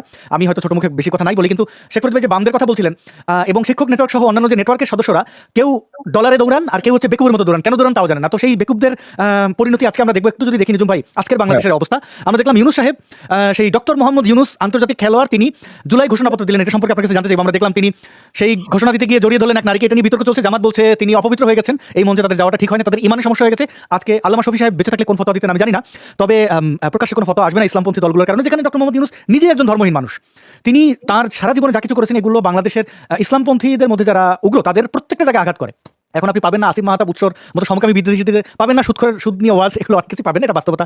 তো এই জুলাই ঘোষণাপত্রে যা আছে সেটা একটু আপনার কাছ থেকে জানতে চাইবো, আপনি একটু সংক্ষেপে বলবেন। আমি জানি এগুলো আপনি নিপুণভাবে পর্যবেক্ষণ করেন। এবং আমরা দেখলাম বেলুন লুটপাট করতে গিয়ে, সেই যে গণভবনে লুটপাট, সেই লুটপাটকারীরা এখন আবার রাস্তায় নেমেছে। তারা দেখেন বেলুন লুটপাট করতে গেছে। বেলুন লুটপাট করতে গিয়ে মানে তাদের বানানো হেলিকপ্টার, যদিও শেখ হাসিনা হেলিকপ্টারে চড়ে যাননি, তো এই বেকুবগুলো সেই বেলুন লুটপাট করতে গিয়ে দেখেন এখানে আগুন লাগিয়ে তারা পুড়ে গেছে। এবং এই দেখেন দেখতে পাচ্ছেন এই আগুনে তারা ঝলসে গেছে বেশ কয়েকজন। এবং আমরা পত্রপত্রিকাতে দেখতে পাচ্ছি, এটা বলা হচ্ছে যে মানিক মিয়া অ্যাভিনিউতে গ্যাস বেলুন বিস্ফোরণে আহত অন্তত 11 জন। এই দেখতে পাচ্ছেন তাদের দৌড়, এবং এখানে মোল্লা আছে, এইখানে বামাতি আছে, এগুলো থাকবে, এটা তাদের সম্মিলিত প্রচেষ্টা। তো আমরা একটি ঘটনা দেখলাম, আমরা দেখলাম যে 71 সেই কুখ্যাত রাজাকার যাদের ফাঁসিতে ঝোলানো হয়েছিল, সেই রাজাকারদেরকে, যেহেতু এখন রাজাকারদের স্বাধীনতা, রাজাকার আলবদর আল শামস এদেরই স্বাধীনতা, তো তারা সেই স্বাধীনতা উদযাপন করতে গিয়ে তাদের ঝুলে যাওয়া সেই ব্যক্তিদের তারা এখানে এনেছে। তারা টিএসসিতে সেটি প্রদর্শনের চেষ্টা করেছে এবং ঢাকা বিশ্ববিদ্যালয়ের কিছু ছাত্ররা গিয়ে সেটিকে পণ্ড করে দিয়েছে। অর্থাৎ এই রাজাকারদের ছবি নামাতে বাধ্য করেছে। আরও অনেক ঘটনাই ঘটেছে, মানে এখানে স্লোগান দেওয়া হয়েছে জামাত শিবির রাজাকার। এবং পরবর্তীতে বিশ্ববিদ্যালয় কর্তৃপক্ষ, যদিও এখানে জামাতি শিক্ষকদের নিয়ন্ত্রণে এই বিশ্ববিদ্যালয়, আপনারা অনেকেই জানেন বা জানবেন, তো তারা এখান থেকে এই রাজাকারদের সব ছবি ছড়িয়েছে। সরানোর এই ছবিগুলো সরানোর পরে যেগুলো হচ্ছে, যেগুলো পায়ের তলায় মুড়ানো হয়েছে, এবং অনেকে বলেছেন আসলে সুয়ারেজের যে জায়গাটি, অর্থাৎ পয় নিষ্কাশন ব্যবস্থার যে নালা থেকে ড্রেন, সেই ড্রেনের মধ্যে এই রাজাকারদের ছবি ফেলে দেওয়া হয়েছে। এবং এটি অবধারিত ছিল। এবং এই রাজাকারদের ছবি আমরা পরবর্তীতে এই শাহবাগে টানানো বানানো হবে এবং এরা যদি পালিয়ে না যায় তাহলে ঝোলানো হবে, এটা মোটামুটি নিশ্চিত। বাংলাদেশের পরিস্থিতি এটাই বলছে। এবং সেই মহান ব্যক্তি যাকে কল্পনা করে এখন তাদের সবকিছু কাঁপে, আমরা দেখলাম বাংলা জাতীয়তাবাদী দল তারা একটি প্রেস রিলিজ দিয়েছে। প্রেস রিলিজে বলছে যে টিএসসি প্রাঙ্গণে স্বীকৃত রাজাকারদের ছবি প্রদর্শন এবং তাদের সাথে মরহুম সালাউদ্দিন কাদের চৌধুরীর ছবি প্রদর্শন করার তীব্র নিন্দা। মানে রাজাকারদের সাথে আমাদের রাজাকাররা ইয়ে করছে কেন, মানে ইন্টারেস্টিং বিষয়। আমরা দেখলাম আর বিএনপির জন্য মাঝে মাঝে আমার করোনা হয় আসলে। এটা কি কেউ ফাইজলামি করে ছাড়ছে বলে মনে হয় নাকি সিরিয়াস? আমার মনে হয় না, কারণ আমি তাদের পেজে গিয়ে দেখেছিলাম। এখন ভাই এমন একটা অবস্থা, ওদের পেজ থেকে না, কারণ আমার ধারণা কেউ স্যাটার করে ছাড়ছে। কারণ আচ্ছা প্রিয় দর্শক, আপনাদের কেউ ছাত্র দলের যে পেজটা আছে সেই পেজে আমাকে একটু নিশ্চিত করবেন নিতু ভাই, আসলে পরিস্থিতি এমন কোনটা ঠিক কোনটা বেঠিক এটা নির্ধারণ করা আপনারা বলছিলেন না। বিএনপির মিডিয়া সেল নামে একটা পেজ আছে, সেই মিডিয়া সেলের পেজ ছাড়া যদি অন্য কোথাও থেকে প্রেস বিজ্ঞপ্তি দেয় তাহলে ধরে নিতে হবে যে সেটা ঠিক নাই। মানে পার্সোনাল ক্যাপাসিটি তো প্রেস বিজ্ঞপ্তি দিতে পারে না। আমরা দর্শকদের অনুরোধ করবো যে আপনারা একটু জাতীয়তাবাদী ছাত্র দলের ওই পেজে যান, যাই একটু আমাদের নিশ্চিত করেন। আমরা দেখলাম টিএসসিতে বামপন্থীরা এখন তারা বলছে যে মানে এই রাজাকারদের ছাড়া ঠিক হয় নাই, তারা মিছিল টিছিল করছে আর কি। এই হচ্ছে বিষয় বর্তমান বাংলাদেশ। নিজুম ভাই আপনার কাছে একটু ফিরতে চাই, আপনার কাছে জানতে চাই যে এই যে জুলাই ঘোষণাপত্র আসলে এই ঘোষণাপত্র দিয়ে করবেটা কি? মানে জিয়াউর রহমান এই বঙ্গবন্ধু খুনিদের ইন্ডেমনিটি দিছিল না, এরকম তো অনেক ইয়ে করতে দেখলাম বঙ্গবন্ধুর খুনিদের বিচার করতে। আসাদ ভাই আমি আপনাকে সহজ ভাষাতে আইনি ব্যাপারটা বুঝাবো, ঠিক আছে? মানে আপনি জাস্ট এইটা মাথায় রাখবেন তাহলে বুঝবেন। ফার্স্ট অফ অল, এই যে অন্তর্বর্তীকালীন সরকার বলে যাদেরকে বলা হচ্ছে, আমাদের সংবিধানে তাদের কোনো স্বীকৃতি নাই। আমাদের সংবিধানের 106 নম্বর ধারাতে একটা কথা বলা আছে যে এমন সিচুয়েশন যদি আসে, যে সিচুয়েশন ধরেন কি উপায় অন্তর খুঁজে পাওয়া যাচ্ছে না, তখন রাষ্ট্রপতি এটা জানতে চাইতে পারেন প্রধান বিচারপতির কাছে। এটা আমাদের সংবিধানের 106 নম্বর অনুচ্ছেদে আছে। রাষ্ট্রপতির রেফারেন্স যখনই আসবে, রেফারেন্সটা কাদের মাধ্যমে যায়? তারা যে আইন মন্ত্রণালয়ের মাধ্যমে সেখানে জমা হয়। এখন এই যে রাষ্ট্রপতি রেফারেন্সটা চাইলেন, রাষ্ট্রপতির রেফারেন্সটাতেই প্রধান বিচারপতি তার একটা মতামত দিবেন, কিংবা কিভাবে দিবেন, তার ফুল বেঞ্চ শুনবেন, আইনজীবীরা তাদের স্টেটমেন্ট দিবেন এবং সেভাবেই তখন তারা সিদ্ধান্ত দিতে পারবে। কিন্তু প্রশ্ন থেকে যায় যে তিনি যেই সিদ্ধান্তই দেন না কেন, প্রধানমন্ত্রী তো পদত্যাগ করেন নাই। তো প্রধানমন্ত্রী যদি পদত্যাগ না করেন, তাহলে প্রধানমন্ত্রীর পদত্যাগের প্রশ্নে প্রধানমন্ত্রী পদত্যাগ না করলে আর কোনো সিদ্ধান্ত অ্যাপিলেট ডিভিশন নিতে পারবে না। ফলে ওরা 106 এর অনুচ্ছেদ বলে তারা বলেছে যে অন্তর্বর্তীকালীন সরকার হইতে পারে। আচ্ছা, ভালো কথা। পরবর্তী সময় যখন মহসিন রশিদ নামে এক ভদ্রলোক, তিনি কোর্টে গিয়ে বলছে যে তোমরা যে 106 নম্বর অনুচ্ছেদের আন্ডারে এই অন্তর্বর্তীকালীন সরকারকে তোমরা রেডি করলা, আমার সেসব নথিপত্র দেখা লাগবে, তোমরা কিভাবে এটা আদালত থেকে এটা করছো আমাকে দেখাও। তখন দেখা গেল যে এই রকমের কোনো নথিপত্রই নাই। পরবর্তী সময় প্রায় অনেক মাস পরে আমরা জানতে পারলাম যে প্রধান বিচারপতি তখন ছিলেন হচ্ছে ক্যান্টনমেন্টে, তিনি কেমন ফুল হিয়ারিং করবেন? বুঝতে পারছেন? সো প্রথম ব্যাপার হচ্ছে যে এদের পুরো গঠন প্রণালীটা অবৈধ। অবৈধ হওয়ার ফলে যেটা হয়েছে যে ভবিষ্যতে এই যে তারা জুলাই চার্টার করছে, এই করছে, ওরা জানে তারা অবৈধ। তারা বাংলাদেশে তারা মনে করছে কি যে তাদেরকে একটা ইন্ডেমনিটি দিলে ভবিষ্যতে কোনো সরকার তাকে কেউ কিছু করবে না। তো আমি তো এখনই ঘোষণা দিলাম যে ভবিষ্যতে যখন যদি আমরা কখনো ক্ষমতাতে যাই, এই যে এই 6 সমন্বয় 7 সমন্বয় আছে, এদেরকে আমরা আইনের কাঠগড়াতে দাঁড় করাতে চাই। Simple as that. এই এদেরকে, কারণ এরা অসংখ্য মানুষের মগজ ধোলাই করেছে, অসংখ্য মানুষকে তারা বেপথে নিয়ে এসেছে, এদেরকে আইনের কাছে জবাবদিহি করতে হবে। বাট সেটা ফ্রি অ্যান্ড ফেয়ার, কোনো রকমের সরকারি হস্তক্ষেপ থাকবে না। সে নিজে মামলা করবে, তার নামে মামলা হবে, সে আপনার সেখানে যেটা হবে যে সে এটা ফেস করবে। তো এন অফ দ্য ডে যেটা হচ্ছে যে আপনি লিগাল আপনার এটা জানতে চাচ্ছেন, লিগাল এটার যে ইফেক্ট হচ্ছে এইটা, যে এটা এক তুলিতে এটা শেষ হয়ে যাবে। এটার জন্য পার্লামেন্ট লাগবে না। কিন্তু এখন যেই অন্তর্বর্তীকালীন সরকার বলে যারা নিজেদেরকে বলে, এটা পার্লামেন্টে কিন্তু ভয়েড করতে হবে না, এটা ভয়েড আইন ইস্যু, এটা শুরুতেই বাতিল। এই জিনিসটাই হয়নি। অর্থাৎ আপনি আপনার রুমে বসে আছেন, দুইটা মাস্তান এসে আপনাকে পিস্তল ধরে বাসা থেকে বের করে দিল। পরবর্তী সময় আপনাকে পাল্টার একটা মামলা করে বাসা ঢুকতে হবে না। পরবর্তী সময় ওকে আপনি সরা ঢুকতে পারলেই হবে, বা কেউ তাকে সরা দিছে, আপনি এসে ঘরে এন্ট্রি নিলেন, আপনাকে আর অন্য কিছু করতে হবে না। ঠিক এই ব্যাপারটাই তাই, যে এই সরকারকে বা এই দেশকে দখল করছে এই গ্রুপটা, এরা যখন উৎখাত হবে তখন ওই আগে সরকারই কন্টিনিউ করবে। সিম্পল এজ দ্যাট, খুব সিম্পল। অনেক ধন্যবাদ নিজুম মজুমদার। শেখ ফরিদ ভাই আপনার কাছে যেতে চাই। আপনার কাছ থেকে প্রশ্ন এটাই, খুব সহজ প্রশ্ন, মানে সহজ প্রশ্ন বলতে মানে সহজ জিজ্ঞাসা, যে এই যে জুলাই ঘোষণাপত্র আসলো, এখান থেকে আপনি কি দেখেন? আচ্ছা, ইলেকশনটা কবে শেখ ফরিদ আপনি জানেন? আওয়ামী লীগ না ইলেকশন দেয় না এখন? শোনেন, নিজুম ভাইরা ইলেকশন দেয় না, নিজুম ভাইরা রাইতের ভোট, দিনের ভোট রাইতে করে। এরা তো রাইতেও দিনে তো ভয়ই পায়, রাইতের ভোটেরও তো নাম নেয় না। সেই জন্য তো আমার হাসি আসে বেশি। অদ্ভুত ব্যাপার। এরা, আমি অবাক হয়ে যাই, জামাত, হেফাজত, বিএনপি, এরা কিভাবে না একেবারে ওই যে শিবপাঞ্জির মতো পুক্তা পেলো, ভোট নাই মানে হাই হোসেন বলে নাই তারা। সিন্ধু তো এরা নির্বাচন এসে ভোট চাই, ইলেকশন চাই, দিনের ভোট রাইতে হয়েছে। আর এখন ইলেকশনের কথা শুনলে জামাতের তো জলাতঙ্ক রোগ হয় কুকুরের মতো, আর বিএনপি তো সবে মাত্র 2 মাস যাবত বলতেছে। এর আগে তারও নির্বাচনের কথা বলে নেই। আর এনসিপি তো নির্বাচন চাইবেই না, কারণ শ্বশুরবাড়ি হাগা, মানে বালুরসরে হাগার শ্বশুরবাড়ি খাওয়া পাইলে কেউ কি শ্বশুরবাড়ি থেকে যাওয়া যাইতে চায়? তো এনসিপিরা তো যাইতে যাবে না, কারণ এরা নির্বাচন নাই, ভোট নাই, রাজনীতি নাই, আন্দোলন নাই, কোনো রাজনীতিতে এরা আসছে শুক্র রাষ্ট্র দিন, তারা এসে ক্ষমতা দখল করে ফেলেছে। এরা তো নির্বাচন চাবে না, স্বাভাবিক। তাদের কাছে নির্বাচন আসা আমরা করিও না, কারণ এরা এই নাবালক যারা একটা শুনলাম যে কোন সমন্বয়ক নাকি কোন এনসিপির কোন নেতা নাকি ওই 3 জন যে কি আছে এরা ওই অপদেষ্টা, এরা নাকি চাকরির ইন্টারভিউ ফেল করেছিল, 12,500-15,000 টাকার চাকরি। এগুলো ইন্টারভিউ চাকরি নেওয়ার যোগ্যতা নেই, তারা মন্ত্রী হয়ে গেছে। চিন্তা করে দেখেন তো। সুতরাং এরা তো নির্বাচন চাইবে না, আমরা জানি। কিন্তু আমি কেন জানি, আমি বহু আগে বলছি যে বিএনপি শেষে মূলাটা ধরিয়ে দেবে বিএনপির হাতে। 2 বছর যদি দেরি হয়, আওয়ামী লীগ নিরঙ্কুশ ভোটে না দেখবেন যে পানের জোয়ারের মতো আওয়ামী লীগ ঢুকে যাবে, কেউ টাকাতে পারবেন, ইলেকশনের দরকার নেই। ইলেকশন তো পরের কথা, ইলেকশন তো পরে এরা বরং শিখিয়ে দিয়েছে, এরাই শিখিয়ে দিয়েছে নিজুম মজুমদার ইলেকশন ছাড়া ক্ষমতায় যেতে পারবে। আর নিজুম ভাই তো বলেই দিলেন আইন অনুযায়ী যদি এই সরকারকে কোনোভাবে তথাকথিত এই সরকারকে এই দখলবাজদের হটিয়ে দেওয়া হয়, তাহলে যার ঘর তারই, অর্থাৎ সেই যারা যারা মন্ত্রী ছিলেন, যারা যারা এমপি ছিলেন, তারা একটু বহাল তবিয়তে থাকবেন। আচ্ছা, এমপি মন্ত্রী আপনি বাদ দিলেন, উপজেলা চেয়ারম্যান মেয়রদের কেন ভাই, ওটা কোন আইনে বাদ দিলেন ভাই? ওটা তো স্থানীয় নির্বাচন, ওটা আপনি কিভাবে কোন আইনে বাদ দিলেন? আচ্ছা, আমরা জানি যে কোনো সরকারকে উচ্ছেদ করা যায়, সেটা বিপ্লব বলে অভ্যুত্থান, কিন্তু চেয়ারম্যান মেম্বার উচ্ছেদ করতে হয় এটা জীবনে প্রথম দেখলাম। এটা কি বিপ্লব নিজেরাই জানি না, আর এটা যে বিপ্লব কি না তারা নিজেরাই বলতে সাহস পায় না। দেখেন এদের বুকে পাটা নাই, সাহস করে বলতে যেটা বিপ্লব করেছে, কারণ বিপ্লব করলে দায় নিতে হবে, বিপ্লব করলে এজেন্ডা বলতে হবে, বিপ্লব করলে ধোকাবাজি করা যাবে না, কারণ এরা তো আসছেই ধোকার মাধ্যমে। দেখেন আগে কোনোদিনই কেউ বলে নাই শিবির আসছে এখানে, আমি শিওর। এই যে এখন দেখেন এনসিপি গ্যাংদের পরশু দিনের প্রোগ্রাম ফ্লপ হলো, আজকের programme super flop, super duper flop. তাদের ট্রেন দিয়েছে, আপনি দেখেছেন একজন দাঁড়িয়ালা জামাতের বলে যে আমাদের এই লোকাল ট্রেন দিয়েছে, সিট নাই। আরে বাবা, টিকিট কেটে আমরা ইন্টারসিটি টিকিট কেটে দাঁড়িয়ে থেকে যাই ভিড়ের সময়, আর এরা ফ্রিতে আসছে বা সৌজন্যতে আসছে, এসে বলে কি আমাদের মনে হয় হেলিকপ্টার দিয়ে নিয়ে ঢাকা নিয়ে যেতে হবে। আর সবচেয়ে ভয়ঙ্কর তথ্যটা আমি নিজে, হ্যাঁ বলেন। জি না, আমরা বলছিলাম শেখ ফরিদ আপনার কাছে আবার ফিরছি, মানে আমি শুধু জানতে চাইছিলাম ইলেকশন দেবে না তারা, এবং ইলেকশন যে দেবে না সেটা এখন পর্যন্ত তারা স্পষ্ট, এবং তাদের যদি যোগ্যতা নাই ইলেকশন। এক মিনিট বলি আমি 28টা লেখা আমি আপনার ওখান থেকে নিয়ে পড়লাম, তন্ন তন্ন করে খুঁজে দেখলাম একটা হরফ নাই নির্বাচন অমুক দিন হচ্ছে, তমুক দিন আমরা মাঠে নামবো, কোথাও লেখা নাই। বিএনপির জন্য শুভকামনা। জি, ব্যাপারটা তারা হচ্ছে আওয়ামী লীগের বিরুদ্ধে ইলেকশন নিয়ে অভিযোগ, সেই অভিযোগের পাল্টা হিসাবে তারা তো ইলেকশনের দিনক্ষণ ঘোষণা করতো, দিতে পারো না দিতে পারো, তারা ইলেকশন দেবে না দেবে না দেবে না, এবং কি করতেছে এই গুটি কয়েক ভাড়া করা টোকাইদের দিয়ে তারা বলছে আওয়ামী লীগকে ফিরতে দেবো না। এখন যদি ধরেন আপনি একটা সমুদ্রকে বাদ দেন, মনে করেন টিন দিয়া, আপনি দিয়ে বলতেছেন বাদটা খুব ভালো হয়েছে, মজবুত হয়েছে, সমুদ্রের পানি আসতে দেবো না, যখন ঢেউ আসবে তখন কি হবে? নিজুম ভাই আপনার কাছ থেকে একটু, আমি বুঝতে পারছি নিজুম ভাই ক্লান্ত, সারাদিন ধরে কথা বলে যাচ্ছেন, এবং আপনার এই অবদান এটা যদি আসলে আমি ঘুমাই নেই, একদম কমপ্লিটলি না ঘুমা আছে। জি, আমি আপনার কাছ থেকে একটা জিনিস জেনে আমি আপনাকে রেস্ট করার জন্য অনুরোধ করব, মানে আপনি যদি একটু আমাদেরকে বলতেন যে এনসিপির যে গুন্ডাগুলা, জুলাই জঙ্গিরা, তারা কক্সবাজারে গেল কোনো এক গোপন মিটিংয়ে, মানে সিসি ফুটেজ থেকে আমরা দেখলাম তারা মুখ টুক ঢেকে চোরের মতো কইরা, আবার ঢাকা এয়ারপোর্ট থেকে যখন তারা ফ্লাইটে উঠছিল, এখানে সার্জিস আছে, সম্ভবত হাসনা আছে, জারা ফারা সব আছে, এরা এয়ারপোর্টের একটা নির্মাণাধীন গেট দিয়ে চাপা দিয়ে গেল, এবং তারা যে নামলো হচ্ছে কক্সবাজারের নাইমা, বলা হচ্ছে পিটার হাসের সাথে দেখা করেছে, এটা গোপন করার চেষ্টা করলো। এখানে ওই যে কি পাটোয়ারি টাটোয়ারি, এরা বললো যে না এটা ঘটনা সত্য না, কিন্তু আবার ওইখানে যে ড্রাইভার এনসিপি নেতাদের হোটেলে নিয়ে যাওয়া চালক যা বললেন, তারা বলছে যে হ্যাঁ ঘটনা ঘটেছে, আমরা দেখছি। তো এই যে নাটক, এটা লুকাইতে চায়, ওরা কার সাথে দেখা করতেছিল, কি দান্দা ছিল? আমি আপনাকে জিনিসটা খোলাসা করে দিই, জিনিসটা সোজা।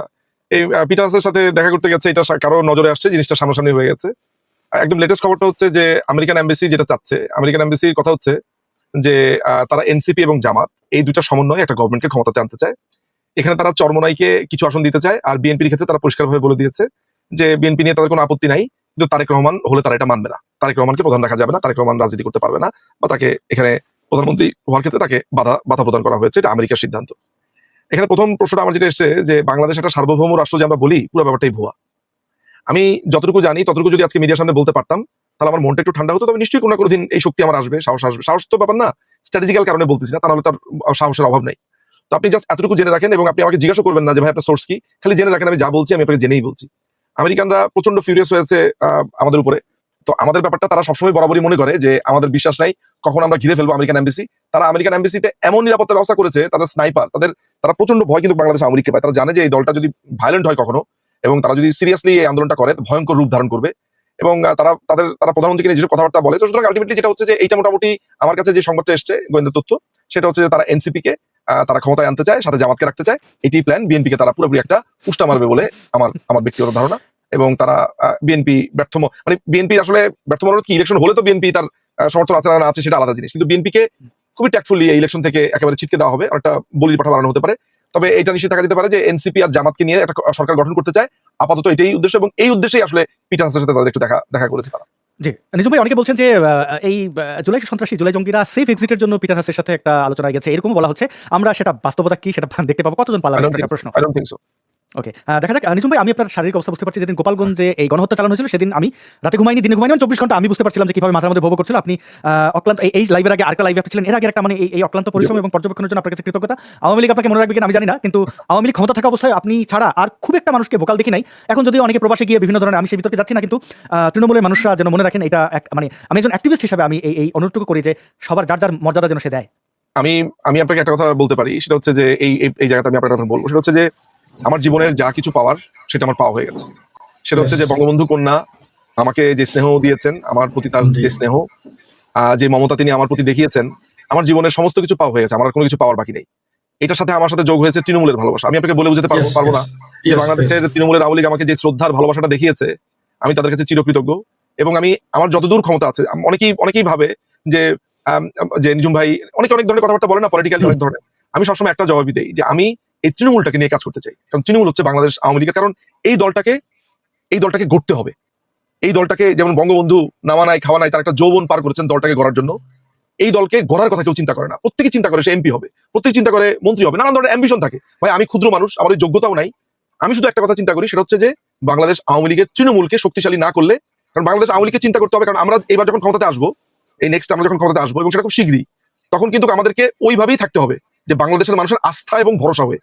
আমি বারবার বলেছি যে এই দলটা আর বুর্জোয়াদের হাবে পরিণত হবে না, হবে না। এটা হবে প্রপারলি একটা শোষিতের দল। এটা হবে হচ্ছে বাংলাদেশের প্রত্যেকটা মানুষকে সে রিপ্রেজেন্ট করবে, কিন্তু এই দলটাতে যেন সর্বহারারা কানেক্ট করতে পারে, যে যার কিছু নাই সে যাতে কানেক্ট করতে পারে, এটা ওর দল। আজকে রিক্সাওয়ালা মুটে মজুররা যখন কাঁপতেছে যে এটা আমরা কি করলাম, তখন বুঝতে হবে যে এই দলটা কাদের দল। আপনি আমার কথা বুঝতে পেরেছেন? সো আমি এই ভাইবটা দিতে চাই। আর বাংলাদেশ আওয়ামী লীগ আমি যেভাবে চাই, আমি বলি হচ্ছে আপনাকে এর আগের একটা প্রোগ্রামে, যে আমরা ম্যাজিকের মতো আসতে চাই, আমরা একটা ম্যাজিক্যাল দল হতে চাই। আমরা ডিজিটাল বাংলাদেশ করার চেষ্টা করেছি, কতদূর পেরেছি সেটা জনগণ বিচার করবে। আমরা ম্যাজিক্যাল আওয়ামী লীগ এবং ম্যাজিক্যাল বাংলাদেশ করবো। যেই একটা বাংলাদেশে একটা ভালো রিসার্চ ইউনিভার্সিটি নাই, যেখানে কোনো রিসার্চ হয় না। আমি পৃথিবীর বিভিন্ন দেশে গেছি, এটা রিসার্চের উপর বেস করে টপ ইউনিভার্সিটি।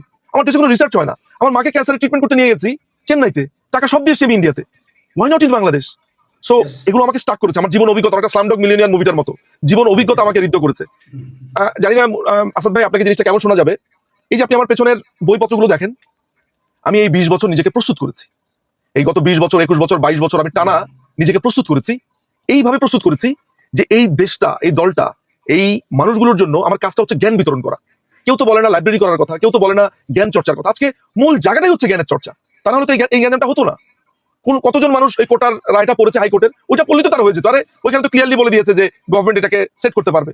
গভর্নমেন্ট কিছু বুঝে ওঠার আগেই এই আমেরিকান প্ল্যানে যাওয়ার হয়ে গেল। আলটিমেটলি এগুলো আমাদের দুর্ভাগ্য। ফলে this is what I want to do Noor ভাই। এবং আপনার যে প্রশ্নের উত্তর আমি বলেছি যে বঙ্গবন্ধু কন্যার কাছ থেকে আমি যে ভালোবাসা আর যে মমতা পেয়েছি, এবং তিনি সিম্পলি একটা মাদারলি ক্যারেক্টার। আমার জীবন অভিজ্ঞতা দিয়ে আপনাকে আমি কথাটা বললাম।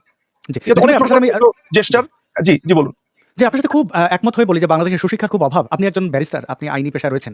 আপনি চিন্তা করেন তো বাংলাদেশের সুপ্রিম কোর্টের একজন আইনজীবী এবং কি এই সরকারের একজন পোস্টার বয়, সে বলছে নো ট্রিটমেন্ট নো রিলিজ, মানে হচ্ছে যে শেখ হাসিনা কারো ট্রিটমেন্ট করতে দেয়নি। এই সুশিক্ষা থাকলে পরে এত বড় আহ্মক আমরা পাইতাম?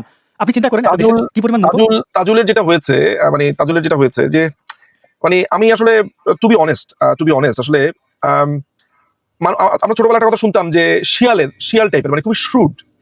তাজুল কিন্তু খুবই ভয়ঙ্কর রকমের সিরাজুস সালিনের সদস্য ছিল। অর্থাৎ ওই যে রক কাটা না হচ্ছে ভয়ঙ্কর। তো এর নামে একটা মার্ডার কেস ছিল 1998-এ রাজশাহীতে। ও তো রাজশাহী ইউনিভার্সিটিতে পড়েছে। এই ছেলেটা আপনার, আমি তো তার সাথে এর আগেও টকশো করেছি।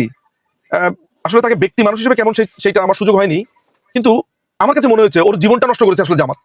তা না হলে কিন্তু ও পড়ালেখাও করেছে, ও আইনটা পড়েছে, আইনটা প্র্যাকটিস হয়তো করতে পারতো। আজকে তাকে বেসিক একটা ইংরেজির মানে সে বোঝে না বুঝতে পারে, অনেকে ইংরেজি আমাদের মাতৃভাষা না, কিন্তু এটাকে নিয়ে সে সংবাদ সম্মেলনের সাথে হাসিনাকে দোষী করা, মানে এই এত বড় মূর্খ, মানে এই জন্য মূর্খতা। আপনি এটা ভালো কথা বলেছেন যে কিছু না জানা অপরাধ না, কিন্তু না জানাটা যখন আপনার খুবই দায়িত্ব নিয়ে বলছে সেটা অপরাধ। নিজাম ভাই, আপনাকে আমি অনুরোধ করবো আপনি রেস্ট করতে পারেন। আপনি অনেকটা সময় দিয়েছেন, এজন্য কৃতজ্ঞতা। আমি আমার একটা টক শো আছে, আমি একটা ন্যাপ নিতে হবে। ঠিক আছে, প্লিজ আপনাকে ধন্যবাদ। জি শেখ ফরিদ ভাই, আমি আপনাকে জানতে চাই আপনার কাছে যে এই যে প্রশ্নটি নিজাম ভাইকে করেছিলাম, এই কক্সবাজারে যাওয়া, পিটার হাস, সেফ এক্সিটের ধান্দা, আবার তাদের যারা কুশীলব, একটু আগে দেখাচ্ছিলাম ফরাদ মজার থেকে শুরু করে বহু, মানে আপনি দেখেন হিন্দুদের মধ্যে কয়েকটা রাজাকার ছিল, যার মধ্যে কেউ ভাড়ায় খাটা, কেউ হচ্ছে যে মানে এই যে দীপক সুমন গণভবনে যে চুরি করছে, এই আবার নাটক বানায় বাংলাদেশে কোনো হিন্দু নির্যাতন হয় না, ডকুমেন্টেশন তাদের এই যে ফারুকের টাকায় তারা লাফায়। আবার ওই যে ইয়ারকি ফিয়ারকির বহু সিমোনাস, কত রাজাকারদের আমরা দেখলাম। দেবপ্রিয় ভট্টাচার্যের মতো বুদ্ধিজীবী রাজাকার তাকে ভাড়া করেছে, তিনি এসে বললেন আচ্ছা অনেক ভারতীয়রা এই দেশে অবৈধভাবে কাজ করে, কোনো প্রমাণ নাই। বললেন শেখ হাসিনা কোটি কোটি ডলার পাউন্ড নিয়ে চলে গেছে, প্রমাণ নাই। এখন তিনি আবার বলতেছেন যে সরকারের এখন সেফ এক্সিট নেওয়ার সময় এসেছে, হুঁশিয়ার সাবধান, যত টাকাই তুমি আমাকে দাও ওইভাবে খোলা দালালি করতে পারবো না। তো এরা কিন্তু আবার এরা কিন্তু উচ্ছিষ্ট করছিল আওয়ামী লীগের।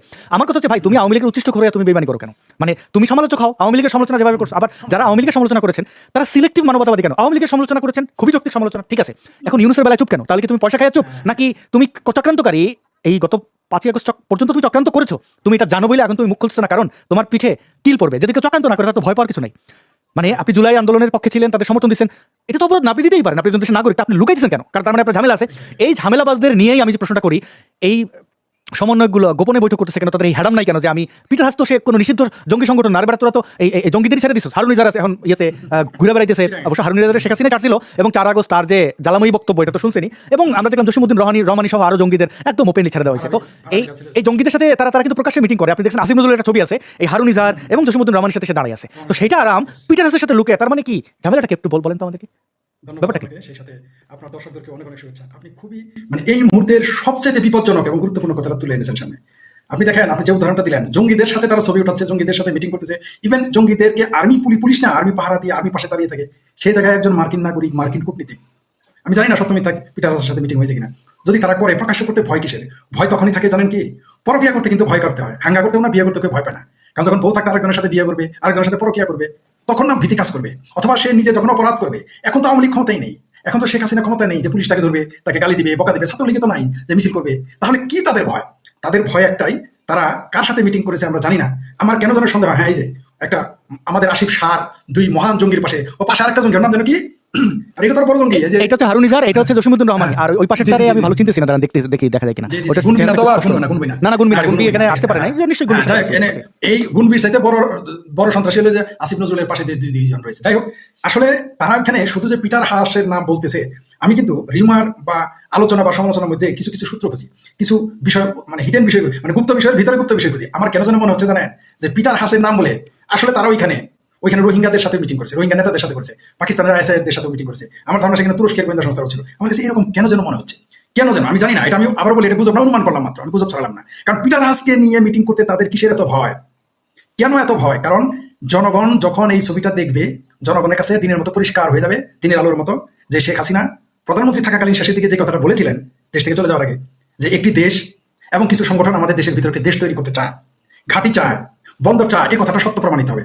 আমি 5 আগস্টের 6-7 মাস আগেই বলেছিলাম, সেটা ভিডিও আছে, আমার লাইভেও আছে, যে এই বাংলাদেশকে ভারত এবং বার্মাকে কেন্দ্র করে একটি দেশ করতে চায়, কোনো একটি দেশ, আমি বলেছিলাম সেই ভিডিওতেও।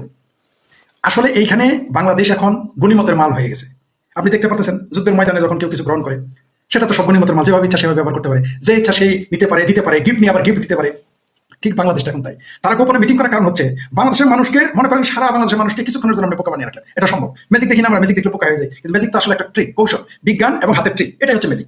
বিজ্ঞান এবং হাতের ট্রিক, ম্যাজিক, ওটা যখন জেনে যায় তখন কিন্তু মানুষের ভালো লাগে না। তো এটাই তো ঠিক। কিন্তু এখানে তো ম্যাজিক বিনোদন না, এখানে কি করতেছে তারা, এটা গোপন রাখতেছে এই কারণে যে যদি জনগণ জেনে যায়, এই যে কিছুক্ষণের জন্য যে কিছু মানুষকে বোকা বানিয়ে রেখেছে, এরা তাদের ওই যে যেটা বললো, কোন উনি তো শুধু এম্বাসির কথা বলছে, আমি মনে করি কোনো এম্বাসি না, আমি সেইভাবে যাবো না। বাংলাদেশে যদি মুক্তিযুদ্ধের পক্ষের মানুষ এবং আওয়ামী লীগের পক্ষের মানুষ এরা যখন মাঠে নামবে, মানে আপনি কল্পনা করতে পারবেন না কি ঘটবে এই দেশে। মানে এটা আমাদের কল্পনার বাইরে।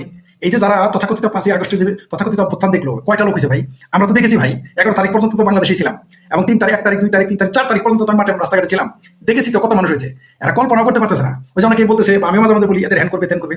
আসলে এত মানুষ পক্ষে নামবে যে মুক্তিযুদ্ধের পক্ষের মানুষ, সাধারণ মানুষ এমন ভাবে আসবে যে এরা কল্পনাই করতে পারবে না যে দেশে কি ঘটবে। কারণ আপনি যেভাবে রিক্সাওয়ালাকে কষ্ট দিচ্ছেন, যেভাবে আপনি সাধারণ দোকানে কষ্ট দিচ্ছেন, যেভাবে আপনি একটা অটোওয়ালাকে কষ্ট দিচ্ছেন, না খেয়ে আসে রে ভাই, মানুষের ইনকাম অর্ধেকেরও নিচে নেমে গেছে। এটা আমি ওই আওয়ামী লীগের পক্ষে বলার জন্য বলতেছি না ভাই, আমি আপনার চ্যানেলের মাধ্যমে বলে দেই, যারা বাংলাদেশের জনগণ আছে তো এদের তো বলার জায়গা নেই, এরা কথা বললে এখন আওয়ামী লীগের দোষর বলে মারবে। এখন যদি বলে যে ভাই চালের দাম এইটা, আপনি দেখেন $1 গম $3 দেখিনি, এই চুক্তি কেউ বিশ্বাস করবে? আচ্ছা আপনি আমি তো দূরের কথা, গ্রামের একটা 10 বছরের ছেলেকে যদি বলি যে জামালপুরে গম কিনবি 1 টাকা দাম, আর এই সিটাং থেকে কিনে আনবি 4 টাকা দাম, ওই পাগল হতে কোনোদিন জামালপুর পার হয়ে মহসিং পার হয়ে সিটাং যাবে না 1 টাকা জিনিস 4 টাকা কিনতে। কিন্তু আমাদের মাশাআল্লাহ আমাদের বাংলাদেশের এনজিও গ্রাম সরকার সেটা করতেছে, এরা খুব ভালো ব্যবসা বুঝে। এরা মনে করতেছে যে এগুলো করলেই আমেরিকা তাদের ক্ষমতায় বসিয়ে রাখতে পারবে। কিন্তু ইতিহাস কিন্তু ভিন্ন বিষয়, ইতিহাস কিন্তু ভিন্ন কথা বলে। ইতিহাস বলে যে গণবিরোধী যে কোনো সিদ্ধান্ত সাময়িক আপনি হয়তো আরাম পাইতে পারেন, সুখ পাইতে পারেন, কিন্তু ফলাফল কখনোই ভালো হবে না। আমরা কিন্তু তার সিমটম পেয়ে গেছি। কালকে তার এনসিপি গ্যাংয়ের যে মিটিংটা হলো, কয়জন লোক ছিল? কালকে নাকি পরশুদিন হয়েছে, সুপার ফ্লপ। আর আজকে যে মিটিং হয়েছে এটা তো সুপার ডুপার ফ্লপ। 28টা পয়েন্ট আসলো, তারা সেখানে নির্বাচনের কথাটা বললো না। মার্কিনিরা হচ্ছে পৃথিবীতে ডেমোক্রেসির 1 নম্বর উদাহরণ, দ্বিতীয় উদাহরণ হচ্ছে ভারত। এই মার্কিনিরা, আমি অবাক হয়ে গেলাম যে মার্কিনিরা কোন শর্তে, কোন কারণে তারা এই সরকারকে সমর্থন দিচ্ছেন বুঝতে পারতেছি না। পৃথিবীতে তারা আইডল গণতন্ত্রের জন্য, এমনকি দুষ্ট লোকেরা বলে তারা গণতন্ত্র রপ্তানি করে, আর বাংলাদেশে গণতন্ত্র যাতে না থাকে বলে। আমি সরল দুইটা যদি বিষয়টা বুঝি, আমেরিকা কোনোদিনই আমাদের বন্ধু ছিল না, আমাদের বলতে বাংলাদেশের 1971 তারা পাকিস্তানের পক্ষে ছিল। পাকিস্তান আমাদের দেশে যে আগুন জ্বালিয়েছে, তারা কেন জ্বালিয়েছে? পাকিস্তানের সাথে আমাদের কোনো ল্যান্ড বর্ডার নাই, আমাদের সাথে ল্যান্ড বর্ডার আছে ভারতের বিশাল বর্ডার এবং অল্প আছে মিয়ানমারের সাথে। মিয়ানমার যদি আমাদের দেশে আগুন লাগাতে চায় তাকে ভাবতে হবে যে ওই আগুন আমাদের দেশে ছড়াতে পারে। ভারত যতদিন বাংলাদেশ আছে আজীবন ভারত বাংলাদেশের শত্রু হইতে পারবে না, ভারত নিজে চাইবে। কারণটা কি? কারণ নিজে সেইখানে চাইবে, আগুন লাগালে সে আগুন তার দেশে ছড়াবে। তার দেশে এখানে ছড়াবে। আমেরিকার কিছু যায় আসে না, এটা পুরো যাক ছাড়কার হয়ে যাক, তার কোনো ল্যান্ড কিছু বর্ডার যায় নেই, আসে না। চায়নার নাই, কিছু না আছে পাকিস্তানের, কারোরই নাই, এবং কারোরই নাই। কারণ নাই। সুতরাং এখন আপনি করবেন আমেরিকার দালালি আর ভাববেন আমেরিকা আপনার বন্ধু হবে, আর ও তো এখানে আসছে ধান্দায়, ও এইখানে বসে মিয়ানমার ধ্বংস করবে, চায়নার শাস্তি দেবে, ভারতকেও কিছু ভারতকে শাস্তি করবে। দিবে, খবরদারি তো করবে। এখন আপনি হইছেন গরিবের বউ, হ্যাঁ সবার ভাবি, আমরা আপনি হবো ভাবি হইয়া না, গরিবের বউ হলে তা তো অন্তত জীবন মানে যৌবন যাবে, জীবন তো থাকবে। এখানে কি করবে জানেন? আমরা তো বলির পাঠা, প্রথমে ছিলাম ওই গরিবের তো ওই গানটাই সুন্দরী বউ সকালের হবে। নাঙ্গের আশা কইরা তোমার ভাতারের ভাত চাই। এই যে আপনার গানটা ঠিক আছে, যে গানটা যিনি গেয়েছিলেন তাকে ধন্যবাদ। আসলে তাই করতেছে, এখন ভারত সবকিছু আপনি- বন্ধ করে দিচ্ছে। আরো দিবে, সামনে আরো দিবে। আমি বলি আপনাকে, ভারত কিন্তু আমাদের সাথে যুদ্ধ করবে না। তো সিনেমা আপা একটা কথা লিখেছিলেন যে বাংলাদেশে যদি নাগরিকত্ব দেয় তাহলে এত এত লোক চলে যাবে। আমি তার নিচে গিয়ে লিখেছিলাম যে বাংলাদেশের অর্ধেকের বেশি লোক না, 80% লোকই ভারতে চলে যাবে। কারণ হইলো এই আপনি দেখেন এই মুহূর্তে বাংলাদেশে চালের দাম কত, ভারতে কত, পাকিস্তানে কত। যারা মনে করতেছে যে বাংলাদেশকে ভারত বিরোধী করলে খুব সুখে থাকবে, আরামে থাকবে, এরা কিন্তু না খেয়ে থাকবে ভাই। আমরা কিন্তু শুধুমাত্র আমার আত্মীয় স্বজন, আমার চিন্তার লোকের ভাবনা ভাবছি না, তারাও কিন্তু না খেয়ে মারা যাবে।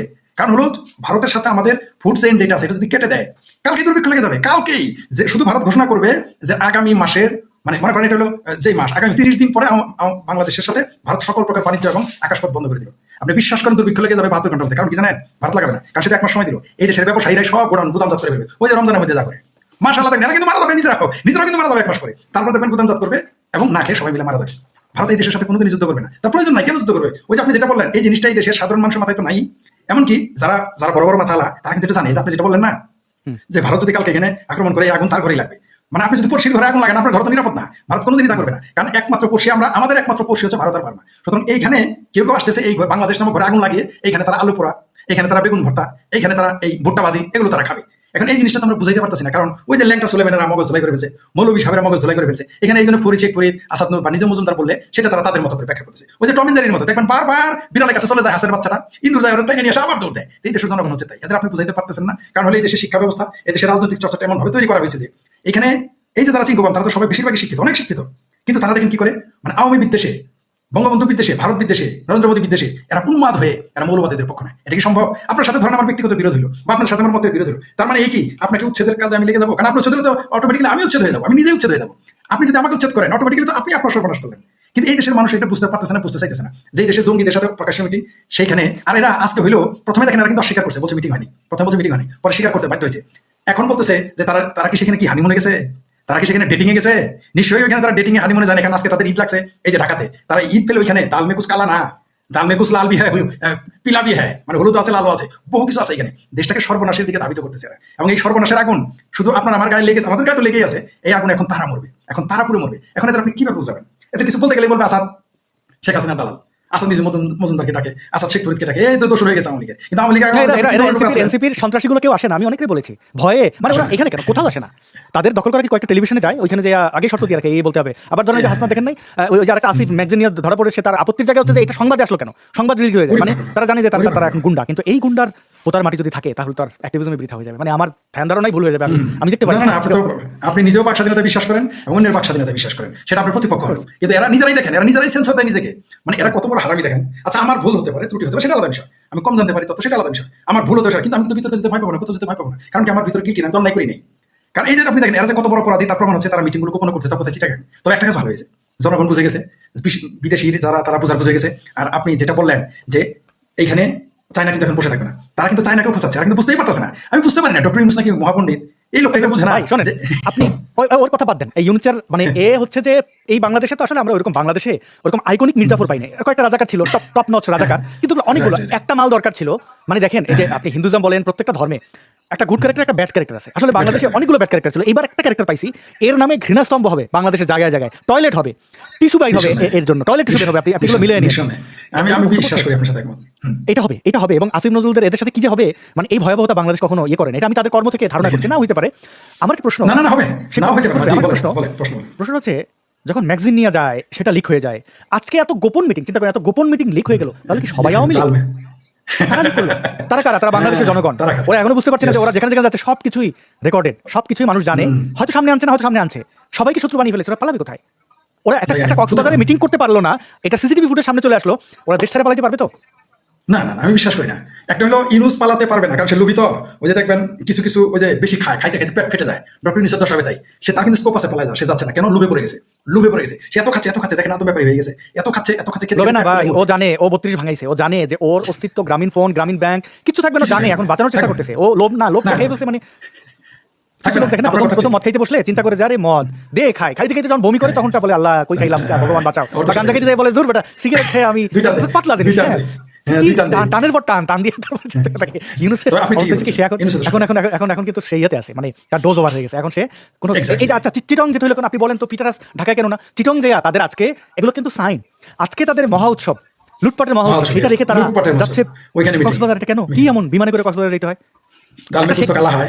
শেখ ফরিদ ভাই, শেখ তাপস, আমি মনে করি হাসান মাহমুদ, তাপস সহ এই ওবায়দুল কাদের, আসাদুজ্জামান খান কামাল, এরা আওয়ামী লীগের রাজাকার। এরা আওয়ামী লীগের যতটা ক্ষতি করেছে, এরা প্রগতিশীল মানুষদেরকে, বুদ্ধিদীপ্ত মানুষদেরকে একা দায়িত্বে ক্ষতি করেছে। কোর্টটাকে বেঁচে দিয়েছে এই তাপস।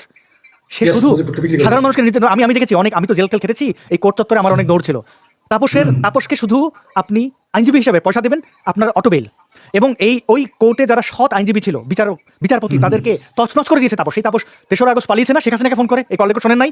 সেই এয়ারপোর্টে বসে শেখ হাসিনার পারমিশন তখন নিচ্ছে যখন সে এয়ারপোর্ট দিয়ে পার হইতে পারতেছে না। 3রা আগস্ট কত বড় রাজাকার গান্ধার, চিন্তা করেন। শেখ হাসিনা তখন তার তুই করে বলতেছে, আপন ভাবতেছে, সে কিন্তু বলতেছে একটু ইমিগ্রেশন অফিসার, চিন্তা করেন সে কত বড় বাটপার, কত বড় অকৃতজ্ঞ হইলে পরে শেখ হাসিনা কি একটা ইমিগ্রেশন অফিসারের সাথে কথা বলে? ও জানে যে সরকার পতন হবে, ও পালিয়ে যাচ্ছিল। এই পালিয়ে যাওয়া ব্যক্তিরা, এই রাজাকাররা, এই যে নিক্সন চৌধুরী, সে কলকাতায় 33,000 টাকা দিয়ে পার নাইট তার ছিল রিসোর্টের ভাড়া, নারী মদের ব্যাপারে কত ছিল, এগুলো সব তথ্য ফাঁস করবে। হাসান মাহমুদের আমি যদি সে যদি এর মধ্যে মরে যায়, তার পরবর্তী প্রজন্ম দেখবে যে তার বাপ চাচা কত বড় বদমাইশ ছিল, কত বড় ধর্ষক ছিল। এগুলোর পুরো আমল নাম, এমন না যে আমি ছেড়ে দিচ্ছি। আচ্ছা, আমি একটু মনে করাইলাম আর কি। হ্যাঁ, আওয়ামী লীগের যারা আছে, চিন্তা করেন তো, শেখ হাসিনাকে ফেলে সে পালিয়ে যাচ্ছে তাপস, তখন ইমিগ্রেশন কিন্তু তাকে ছাড়ে নাই। তাপস এত প্রভাবশালী, শেখ হাসিনার পরিবারের লোক, তাদের দাপটে বাংলাদেশ আছে, সে কিন্তু 3রা আগস্ট যাইতে পারে নাই, তারে যাইতে দিচ্ছিল না, শেখ হাসিনার হস্তক্ষেপে গেছে। সার্জিস হাসনাতে যাবে কেন? এরা সময় পাবে না। শোনেন, আমি বলি, আমি ফরিদ তো অখ্যাত একটি ব্যক্তি, অখ্যাত, তাই না? আমি যখন 11 আগস্ট দেশ ছাড়ি, আমাকে যে কত রকম কৌশল, কত রকম পদ্ধতি করে আসতে হয়েছে আমি জানি তো। আমি অখ্যাত মানুষ, আমার দ্বারা কারো ক্ষতি হয়নি, তারপর কষ্ট করে আসতে হয়েছে। আপনি কিছু জানেন, আপনি কিছুটা জানেন, আপনি আমার কাছের মানুষটাই বলেছিলাম। তাহলে এরা কিভাবে যাবে বলেন? এদের তো পত্রিকায় ছবি আছে, টিভিতে আসছে, দাঁত কেলায় একজন তো তাতালি আছে, দাঁত দেখেছি নেবেন বেকে। তো এরা পালাইতে তো আমার মনে হয় কি জানেন, তারা যে স্থানে থাকবে, মানে সেই স্থানে এরা, মানে শব্দগুলো উচ্চারণ করলাম, এরা মব ভায়োলেন্স করেছে না, টিট ফর টাট। আপনি যা করেছেন, ইট্টি মেরেছেন, পাটকেল খেতেই হবে, আপনি কল্পনাই করতে পারতেছেন। এরা, আমি বুঝি না, আপনি বিশ্বাস করেন, আমি অনেকবার করেছি। আমি বর্তমানে আওয়ামী লীগ নেতা কর্মীদের ভাবতেছেন, এরা অবস্থা আওয়ামী লীগের 20 বছর বিরোধী দল ছিল, তারা কোনো বিষয় না, এরা নির্যাতিত হয়েছে, এরা জানে নির্যাতন কিভাবে সহ্য করতে হয়। এদের কি ওদের একটা টিপস দেবো, যদি ওদেরকে দেখে থাকে, আমার মনে হয় ওদের জন্য, ওরা যদি কোথাও পালাইতে না পারে, ভারত যাইতে পারে। ভারত পালাইলে ভারতের লোকজন ওদের মেরে ফেলবে না। যদি ক্ষয়াকার দিয়ে যে শব্দটা বইলা পিলারের সাথে বেঁধে রাখবে, যে বলছিলেন না 7 সিস্টার্স কে ফেলবি, এখন এসেছিস কেন, মানে এগুলো করবে, কিন্তু মেরে ফেলবে না। ভারত একমাত্র তাদের জায়গা, যেখানে গেলে ভারতীয়রা মারবে না। কিন্তু ওই চাণক্য নীতির দেশ তো, সারা জীবন প্যাকেট হয়ে যাবে। হ্যাঁ, এরা কিন্তু আমার কি মনে হয় জানেন, কিছু চিঙ্কুবাম আর জামাতিরা পালাবে ভারতে, কারণ এদের জায়গা দেওয়ার জন্য লোক আছে, আপনি ভালো করে জানেন। আপনার আমাকে জায়গা দেওয়ার কিন্তু লোক নাই, এতে দেখবেন মাসের পর মাস, বছরের বছর পালবে। এই চিঙ্কুবাম আর বিহারের বাচ্চারা এদের পালবে, আমি জানি কোথায় কোথায় যাবে তাও আমি জানি। কিন্তু এই যে যারা এনসিপি গ্যাং, এরা কিন্তু ভারতে পালাতে পারবে না। এরা স্পটে আর শব্দ চয়ন করলাম, আমি জামালপুরের ভাষা বলছি না, পাবলিক এদের পেটে পাড়া দিয়ে গুবাই করে ফেলবে, এয়ারপোর্টে যাবে, যেইখানে পাবে। আওয়ামী লীগের কথা বলি না কিন্তু আমি আবার বলছি, প্রিয় দর্শক, আমি কিন্তু আওয়ামী লীগের কথা বলি নাই। এই রিক্সাওয়ালা, ভ্যানওয়ালা, চায়ের দোকানদার, পানের দোকানদার, মাছের ব্যাপারী, চায়ের দোকানের কর্মচারী, ওই শপকিপারের যে অ্যাসিস্ট্যান্ট দোকানের কর্মচারী, তারা এদের পেটে পাড়া দিয়ে গুবাই করে ফেলবে। কারণ আওয়ামী লীগের কথা বলেন না, আওয়ামী লীগ তো নাই, পালাই গেছে, দেশে তো নাই, তাহলে আওয়ামী লীগের কথা বলবেন কেন? এখন তো সব তারাই আওয়ামী লীগ আছে নাকি? না, এখন তো আওয়ামী লীগ নাই। শুনেন, আমার বিবি সাহেব একবার না জামালপুরে গেল, গিয়ে বললো, কি ব্যাপার তোমাদের এখানে দেখি, তুমি না বলো এখানে বিএনপি আছে। আমি এটা লিখছিও, কিন্তু তুমি না বলো তোমাদের এলাকার সব বিএনপি লোক, বিএনপি, হ্যাঁ কোকো সব তো আওয়ামী লীগ, একটা তো বিএনপি দেখি না। আমি তখন এটা করোনার সময়, আমি তখন তাকে বলেছিলাম, মানে হুট করে, মানে শর্ট জার্নিতে গিয়েছিলাম, গিয়েছি আর এসেছি, তো ওই তাৎক্ষণিক, তো ওই যে আপনার বলছে কি জানেন, আমি বললাম দেখো, গণেশটা যখন উঠবে তখন দেখবে একটা আওয়ামী লীগ খুঁজে পাওয়া যাবে না। ঠিক তাই, আমাদের জামালপুরে এখন কেউ আওয়ামী লীগ নেই, সব বিএনপি। ঠিক যেমন এর আগে সবাই ছিল বিএনপি। তো বাংলাদেশের জনগণকে হাসানাতরা জানে না যে বাংলাদেশের জনগণ যে এরার কত বড় পল্টিবাজ, গুপ্ত শিবির বলে না, এই গুপ্ত শিবির কত পল্টিবাজ। বাংলাদেশের জনগণ যে কি চিজ, এরা সকালে একদল করে, বিকেলে আরেক দল, সন্ধ্যায় আরেক দল, এরা কখন যে কারে ভালোবাসে আর কখন কাকে যে কিক আউট করবে, এটা এরা বুঝতে পারবে জাস্ট সেনাবাহিনী বেরাকে চলে গেলে। ক্ষমতা থেকে যেতে হবে না। আসাদ নূর, আপনার মাধ্যমে আবার বলে দেই এই দর্শকদের, এদের ক্ষমতা থেকে যেতে হবে না, শুধু বেরাকে ফিরে যেতে দেন সেনাবাহিনীকে। বেরাকে ফিরে যাওয়ার পরে এদের একটা নিজের এলাকায় ঘুরে আসতে বলেন, 7 দিন গেলে 3 দিনই মাই খাবে।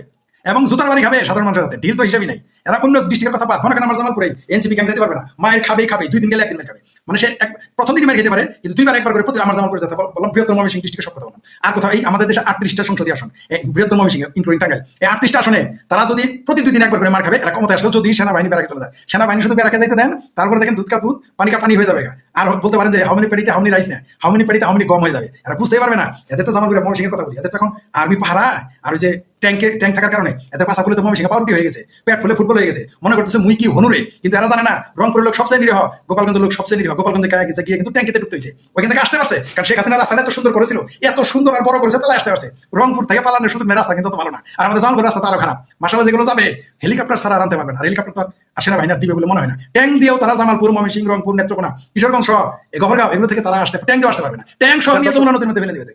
জি, আমাদের শেখ ফরিদ ভাই বলছিলেন তার এলাকার কথা, যারা দেখছেন তাদের কাছে অনুরোধ, আপনার এলাকায় গেলে কি হবে সেটার অনুমান আপনি এখানে লিখতে পারেন, আমরা পরবর্তীতে পড়ে নেব, দর্শকরা পড়বেন। আসলে আপনারা কি মনে করেন, আপনি আমি আমরা মিলিত সমাজ, তো আপনাদের মতামত, দর্শকদের মতামত জরুরি, আপনারা লিখবেন। আর সর্বশেষ একটা কথা শুধু স্মৃতিচারণ করতে চাই যে আমরা দেখলাম শেখ ফরিদ ভাই, আপনি এটা দিয়ে যদি একটু শেষ করেন, আমরা শেষের দিকে।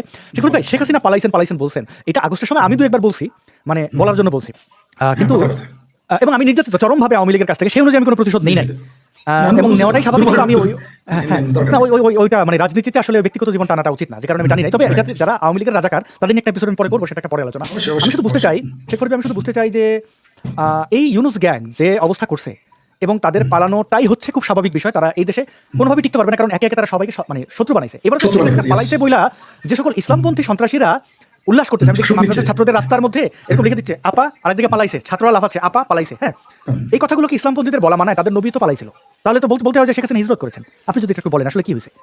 ধন্যবাদ আপনাকে, চমৎকার একটা কথা বলেছেন। আমাদের প্রতিবেশী দেশ ভারতবর্ষে সম্রাট হুমায়ুন, তিনি 15 বছর পলাতক ছিলেন, 15 বছর পলাতক অবস্থায় তার সন্তান হয়েছে, ঠিক আছে, পালাই গেলেই। আর যদিও শেখ হাসিনা পালান নাই, কারণ আপনি নিজেও বলছেন, কথার কথা বলছেন, হেলিকপ্টার দিয়ে রাষ্ট্রীয় প্রটোকলে পৌঁছে দিতে আসে, ইয়েস 18 জন ব্যক্তি আপনাকে নিয়ে গেল, আপনাকে নিয়ে দিয়ে আসলো, সেটা বুঝি পালায় যাও বলে। আর ল্যাংটা সুলেমান বর্ডার ক্রস করে গেল, সেটা বুঝি পালায় না। সেটাই তাদের যে নয়া নবী, ডিজিটাল নবী, সে নিজে তো পালাইছে। এবং তাদের যে আব্বু গোলাম আজম তো 72 সালে পালিয়ে গেছিল, 71 সালে পালিয়ে গেছিল, জিয়ার সময় সে দেশে আসার পর 20 বছর পালাইছিল, তাবলিগে পালাইছে, আমি নিজের চোখে দেখেছি। আমাদের সরিষাবাড়ি থেকে জামালপুরে গিয়েছিল সালাম তালুকদার সাথে দেখা করতে, সালাম তার সাথে দেখা নেই, জামালপুর রাজনীতি তলাইলো। গোলাম আজম দেশের ভিতরে পালাই থাকতো, বিদেশে পালাইছিল কেন? ওই যে রাজাকারের বাচ্চা রাজাকার সাংঘাতিক মাহমুদুর রহমান, আমার দেশ নাকি কি মামার দেশ নাকি রাজাকারের দেশ পত্রিকার নাম, তুরস্কে পালায় নাই, শফিক রহমান পালায় নাই, সাংঘাতিক ইলিয়াস পালায় নাই, তারপরে যে বালাজারি নাকি সালাজারি আছে সে মালয়েশিয়া পালায় নাই। ও, এগুলো বললেই তো শেখ হাসিনা পালায়, শেখ হাসিনা পালাইছে। আর আপনি ঠিকই বলেছেন, এটা তো পালানো, এটা হিজরত, এটা তো হিজরত তো নবীর সুন্নাত, শেখ হাসিনা নবীর সুন্নাত পালন করছে, এটা তো ভালো কথা। মুসলিম দেশের একজন মুসলিম প্রধানমন্ত্রী সে হিজরত করেছে, সমস্যা কি?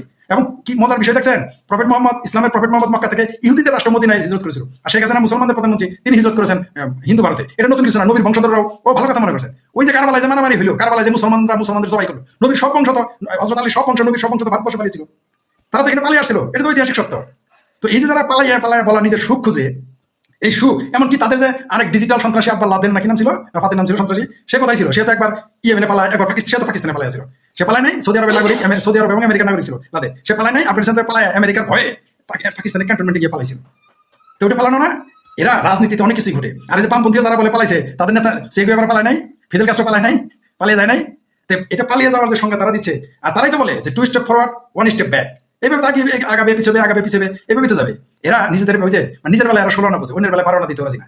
এরা বলছে পালিয়ে যাওয়া। আমি বলে দিই আজকে, যারা বলছে না পালিয়ে যাওয়া, শেখ হাসিনা যেদিন বাংলাদেশে ফিরবেন, এরাই দেখবেন, তখন দেখবেন আপনারা আমার দৌড়ের উপরে রাখবে, তারাই ফুলের মালা নিয়ে দাঁড়ায় থাকবে। এই আসাদ নূর যত কিছু বলতেছে, আমি যত কিছু বলতেছি, নিজম মজুমদার যত কিছু বলতেছি, দেখবেন আমরাই চান্স পাবো না, এরাই ফুলের মালা নিয়ে দাঁড়ায় থাকবে। আমার তাদের সাথে তখন বড় আওয়ামী লীগ কেউ থাকবে না। যেমন অনেকে আমাকে গালাগালি করে, আমি তাদের লিখি, তোমাদের আমি গালি দিব না, কারণ যখন আওয়ামী লীগ ক্ষমতায় আসবে, আমি দেশে ফিরতে পারবো কিনা জানি না, তোমরাই আওয়ামী লীগের অফিসে গিয়ে বসে থাকবে, তাই তোমাদের গালি দিলে তো বিপদ, কারণ তখন তোমরা এখন যখন বিএনপি করো, জামাত করো, তখন আওয়ামী লীগ করবা। এই হচ্ছে আমাদের দেশের অবস্থা। তো আমি আপনাকে একটা জিনিস বলে দিই, রাজনীতিতে এরকম থাকবেই, রাজনীতিতে উত্থান পতন থাকবেই। তাহলে তারেক রহমান আপনি অন্য কিছু বলতেছেন কেন? পালিয়ে যাওয়া এবং হিজরত করা তাও তো একটাই থাকে, সে তো লিখিত দিয়ে গেছে তারেক রহমান যে আমি রাজনীতি করবো না। ইভেন সে তো আসতে পারতেছে না, সে কালকে বাংলাদেশে ঢুকলে পরশুদিন প্রধানমন্ত্রী, আমি নিজে বলেছি, সে দেশে কেন আসে না? যারা বলে শেখ হাসিনা পালিয়ে গেছে, শেখ হাসিনা ধরলাম পালিয়ে গেছে, কেবল 1 বছর হলো, আজকে নিয়ে 1 বছর। তারেক রহমানের তো 1 বছর, তো তারেক রহমানের গেল, তারেক রহমান যে 12 বছর যাবত সে দেশে আসে না কেন? এখন কার ভয়? আগে না হয় শেখ হাসিনা ছিল, ছাত্রলীগ ছিল, যুবলীগ ছিল, আওয়ামী লীগ ছিল, এখন কার ভয়? শেখ হাসিনা কেন আসে না? সরি, মানে তারেক রহমান কেন আসে? এখন তো শেখ হাসিনা নাই, তারেক রহমান আসুক।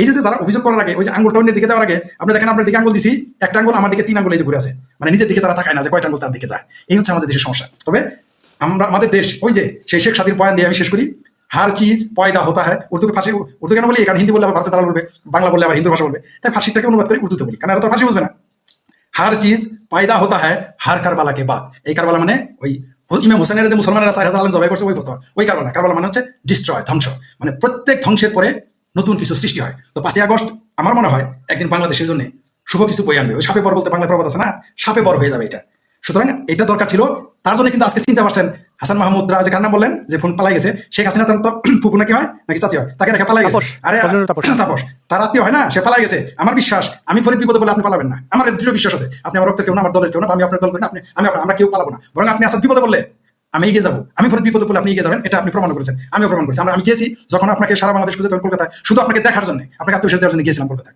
আবার আপনি আমাকে সঠিক পরামর্শ দিয়েছেন বিপদে যে আপনি এটা করেন এটা করেন এটা করেন এখন ব্যক্তিগত পর্যায়ে বলতে গেলে তো শেখ ফরিদ ভাই জেল থেকে বের হয়ে আমি পরিবাগে গেলাম না গোলাপ বাকি জায়গাটার নাম আমরা সেমিনার করলাম পালানোর তো লোক তাইলে আপনি পরিবারে গেছেন ওই যে ইয়েতে আর কি বলে হ্যাঁ আমরা যেখানে অনুষ্ঠান করলাম আর কি আপনার জন্মদিন পালন করলাম সরি আপনার জন্মদিন এবং আপনি যে কলকাতায় গেছিলেন আমি তো আপনার সাথে দেখা মানে আমি কেন কলকাতায় যারা গেছেন সবার সাথে আমার দেখা হয়েছে পালানোর লোক হলে তো করতে থাকতাম আমি যে এখন দেখেন আমি যেটা বলছিলাম অনেকে বলছিলেন যে আমাদের এই যে 110 কথা শোটি প্রতি বৃহস্পতিবার যে শোটি হয় এটি আমরা গত 1 মাস করতে পারিনি কারণ আমি হিজরতে ছিলাম এটা পালানো বলতে পারেন আমি আসলে এক শহর থেকে আরেক শহর কানাডার বেশ কয়েকটা শহর বিশেষ করে টরন্টো অটোয়া এবং মন্ট্রিয়াল আমি ঘুরেছি এবং 1000-এরও বেশি মানুষের সাথে আমার দেখা হয়েছে কথা হয়েছে দীর্ঘ আলোচনা হয়েছে এই কারণে আমি সেই শোটা করতে পারি এবং মুফতি মাসুদ সাহেবের সাথে শনিবারের যে ইসলামী প্রশ্নোত্তর পর্ব সেটি কন্টিনিউ করতে পারি এখন থেকে কন্টিনিউ করবো এবং ওই যে পালানোর কথা আসছিল আমরা তো ইসলামিস্টদের বুকের মধ্যে বসে ড্যানফোর্ড হচ্ছে বাংলাদেশে অধ্যুষিত এলাকা এবং এখানে ইসলামিস্টদের দখলে সবকিছু সেখানে গিয়ে আড্ডা দিয়ে এসেছি সাতাও রাত 11টায় 10টায় তাদের সামনে দাঁড়িয়েছিলাম কই আসুক কাছাকাছি এসে জিজ্ঞেস করুক আমি নাস্তিক কেন তাদের ওই হারাম আছে কিনা হ্যাঁ বিভিন্ন মিউজিক্যাল কনসার্ট যেগুলো একদম মানে যেখানে প্রচুর বাংলাদেশ এবং 90% মুসলিম ছিল তাদের মধ্যে বসে খেয়ে দিয়ে নেচে কুদে চলে এসেছি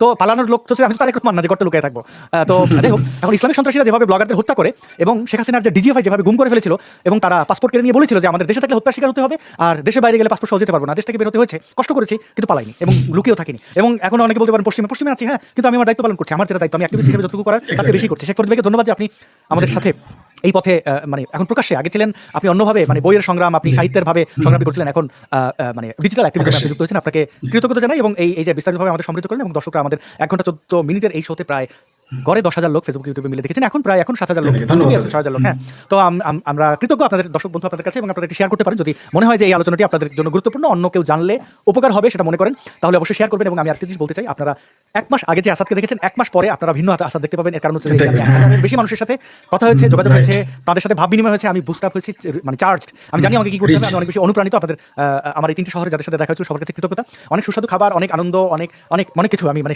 সংক্ষেপে বলে শেষ করতে পারবো না শেখ ফরিদ ভাই আপনি যদি 2-1 বাক্যে আমাদের শেষ বক্তব্য দিয়ে শেষ করতেন ধন্যবাদ আপনাকে আমি 1-2 মিনিটে শেষ করবো আমাদের সর্বশেষ আমি আবারও দর্শকদের সামনে বলি আমাদের কাজ হচ্ছে মানুষকে মুক্ত চিন্তাকে প্রসারিত করা গণতন্ত্রকে প্রতিষ্ঠিত করা মুক্ত চিন্তার গণতন্ত্র এক নয় গণতান্ত্রিক ব্যবস্থা হিন্দু মুসলিম বৌদ্ধ খ্রিস্টান নাস্তিক সবাই থাকবে এই যে আপনাদের মৌলবীরা নাস্তিক শব্দ বলে এটাকে গালি হিসেবে প্রতিষ্ঠিত করেছে একজন নাস্তিক মানে একজন মানবিক মানুষ একজন গণতান্ত্রিক মানুষ একজন সেকুলার মানুষ একজন অসাম্প্রদায়িক মানুষ এটা আপনারা জানবেন নাস্তিক মানেই যে আপনারা যে নেগেটিভ ধারণাটা আপনাদের বাংলাদেশে সৃষ্টি করা হয়েছে এটা ঠিক নয় পাশাপাশি বাংলাদেশে এই মুহূর্তে মুক্তিযুদ্ধ যেভাবে ক্ষতিগ্রস্ত মুক্তিযুদ্ধের চেতনা যেভাবে ক্ষতিগ্রস্ত গণতন্ত্র বাংলাদেশ অর্থনীতি পঙ্গু শিক্ষা ব্যবস্থা ধ্বংস এগুলো থেকে বাঁচতে গেলে আপনাকে এখনই এই মুহূর্ত থেকে ভাবতে হবে যে এই মুহূর্তে যে সরকার তথাকথিত সরকার জগদ্দল হয়ে পাথরের মতো আমাদের বুকে বসে আছে তাদেরকে সরাতে হবে এবং কচিকাচাদের হাত থেকে দেশকে বাঁচান দেশ চালানো কচিকাচার কাজ না আপনি কালকে আসাদ নূরকে যদি প্রধানমন্ত্রী বানান আসাদ নূর কোনোদিন হবে না কারণ সে জানে যে দেশটা চালাইতে গেলে আমার যে অভিজ্ঞতা সেটা আমার নেই আমার পক্ষে সম্ভব না কিন্তু এখানে কচিকাচার আসাদ নূরের বয়স কম এরা এসে ক্ষমতা দল করেছে সুতরাং নাতি কখনো ভাতার হয় না ভাতার সংসার চালাতে গেলে বিয়ে করতে গেলে ভাতারই দরকার না পেয়ে নাতি ভাতার বানায় না যারা দেশ পরিচালনা করতে পারবে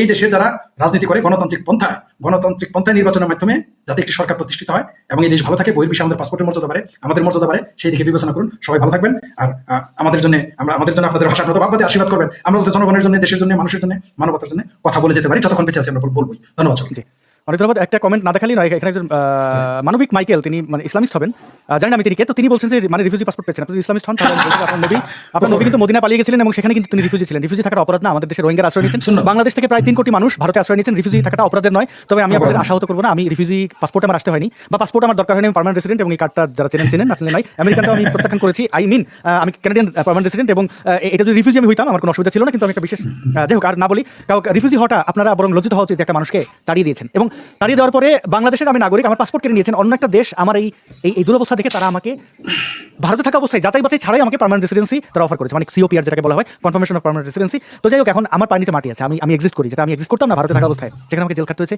নানাবিধ 4-5 বছর আমাকে কষ্ট করতে হয়েছে। এবং এই অবশ্যই আমি কানাডার কাছে কৃতজ্ঞ, হ্যাঁ, তারা আমাকে নতুন জীবন দিয়েছে। কিন্তু আমার মাতৃভূমি থেকে যারা আমাকে তাড়িয়েছিলেন, আমি আপনাদের সেই সন্ত্রাসীদের আমি ক্ষমা করবো না, এবং আমি আপনাদের ছাড়বো, হ্যাঁ, তাদের বিরুদ্ধে লড়াই জারি থাকবে। হ্যাঁ, জারি থাকবে। এবং না আমার পালাতে মতো কাউকে দেশ ত্যাগ করতে না হয় সেই দায়িত্ব আমি নিচ্ছি। মুক্তিযোদ্ধারা তাদের জীবন দিয়ে তারা এটা প্রমাণ করে গেছেন যে এটা যেন একটা দেশ হয় এবং সেই দেশের জন্য নাগরিক আমরা হতে পারি। সেই মুক্তিযুদ্ধদের অর্জন করা দেশ, দিয়ে যাওয়া দেশ, রক্তের বিনিময়, জীবনের বিনিময় দেওয়া দেশের পাসপোর্ট আমাকে কেড়ে নিতে হয়েছে। মুক্তিযুদ্ধ শেষ হয়নি, এটা অব্যাহত থাকবে। অনেক ধন্যবাদ।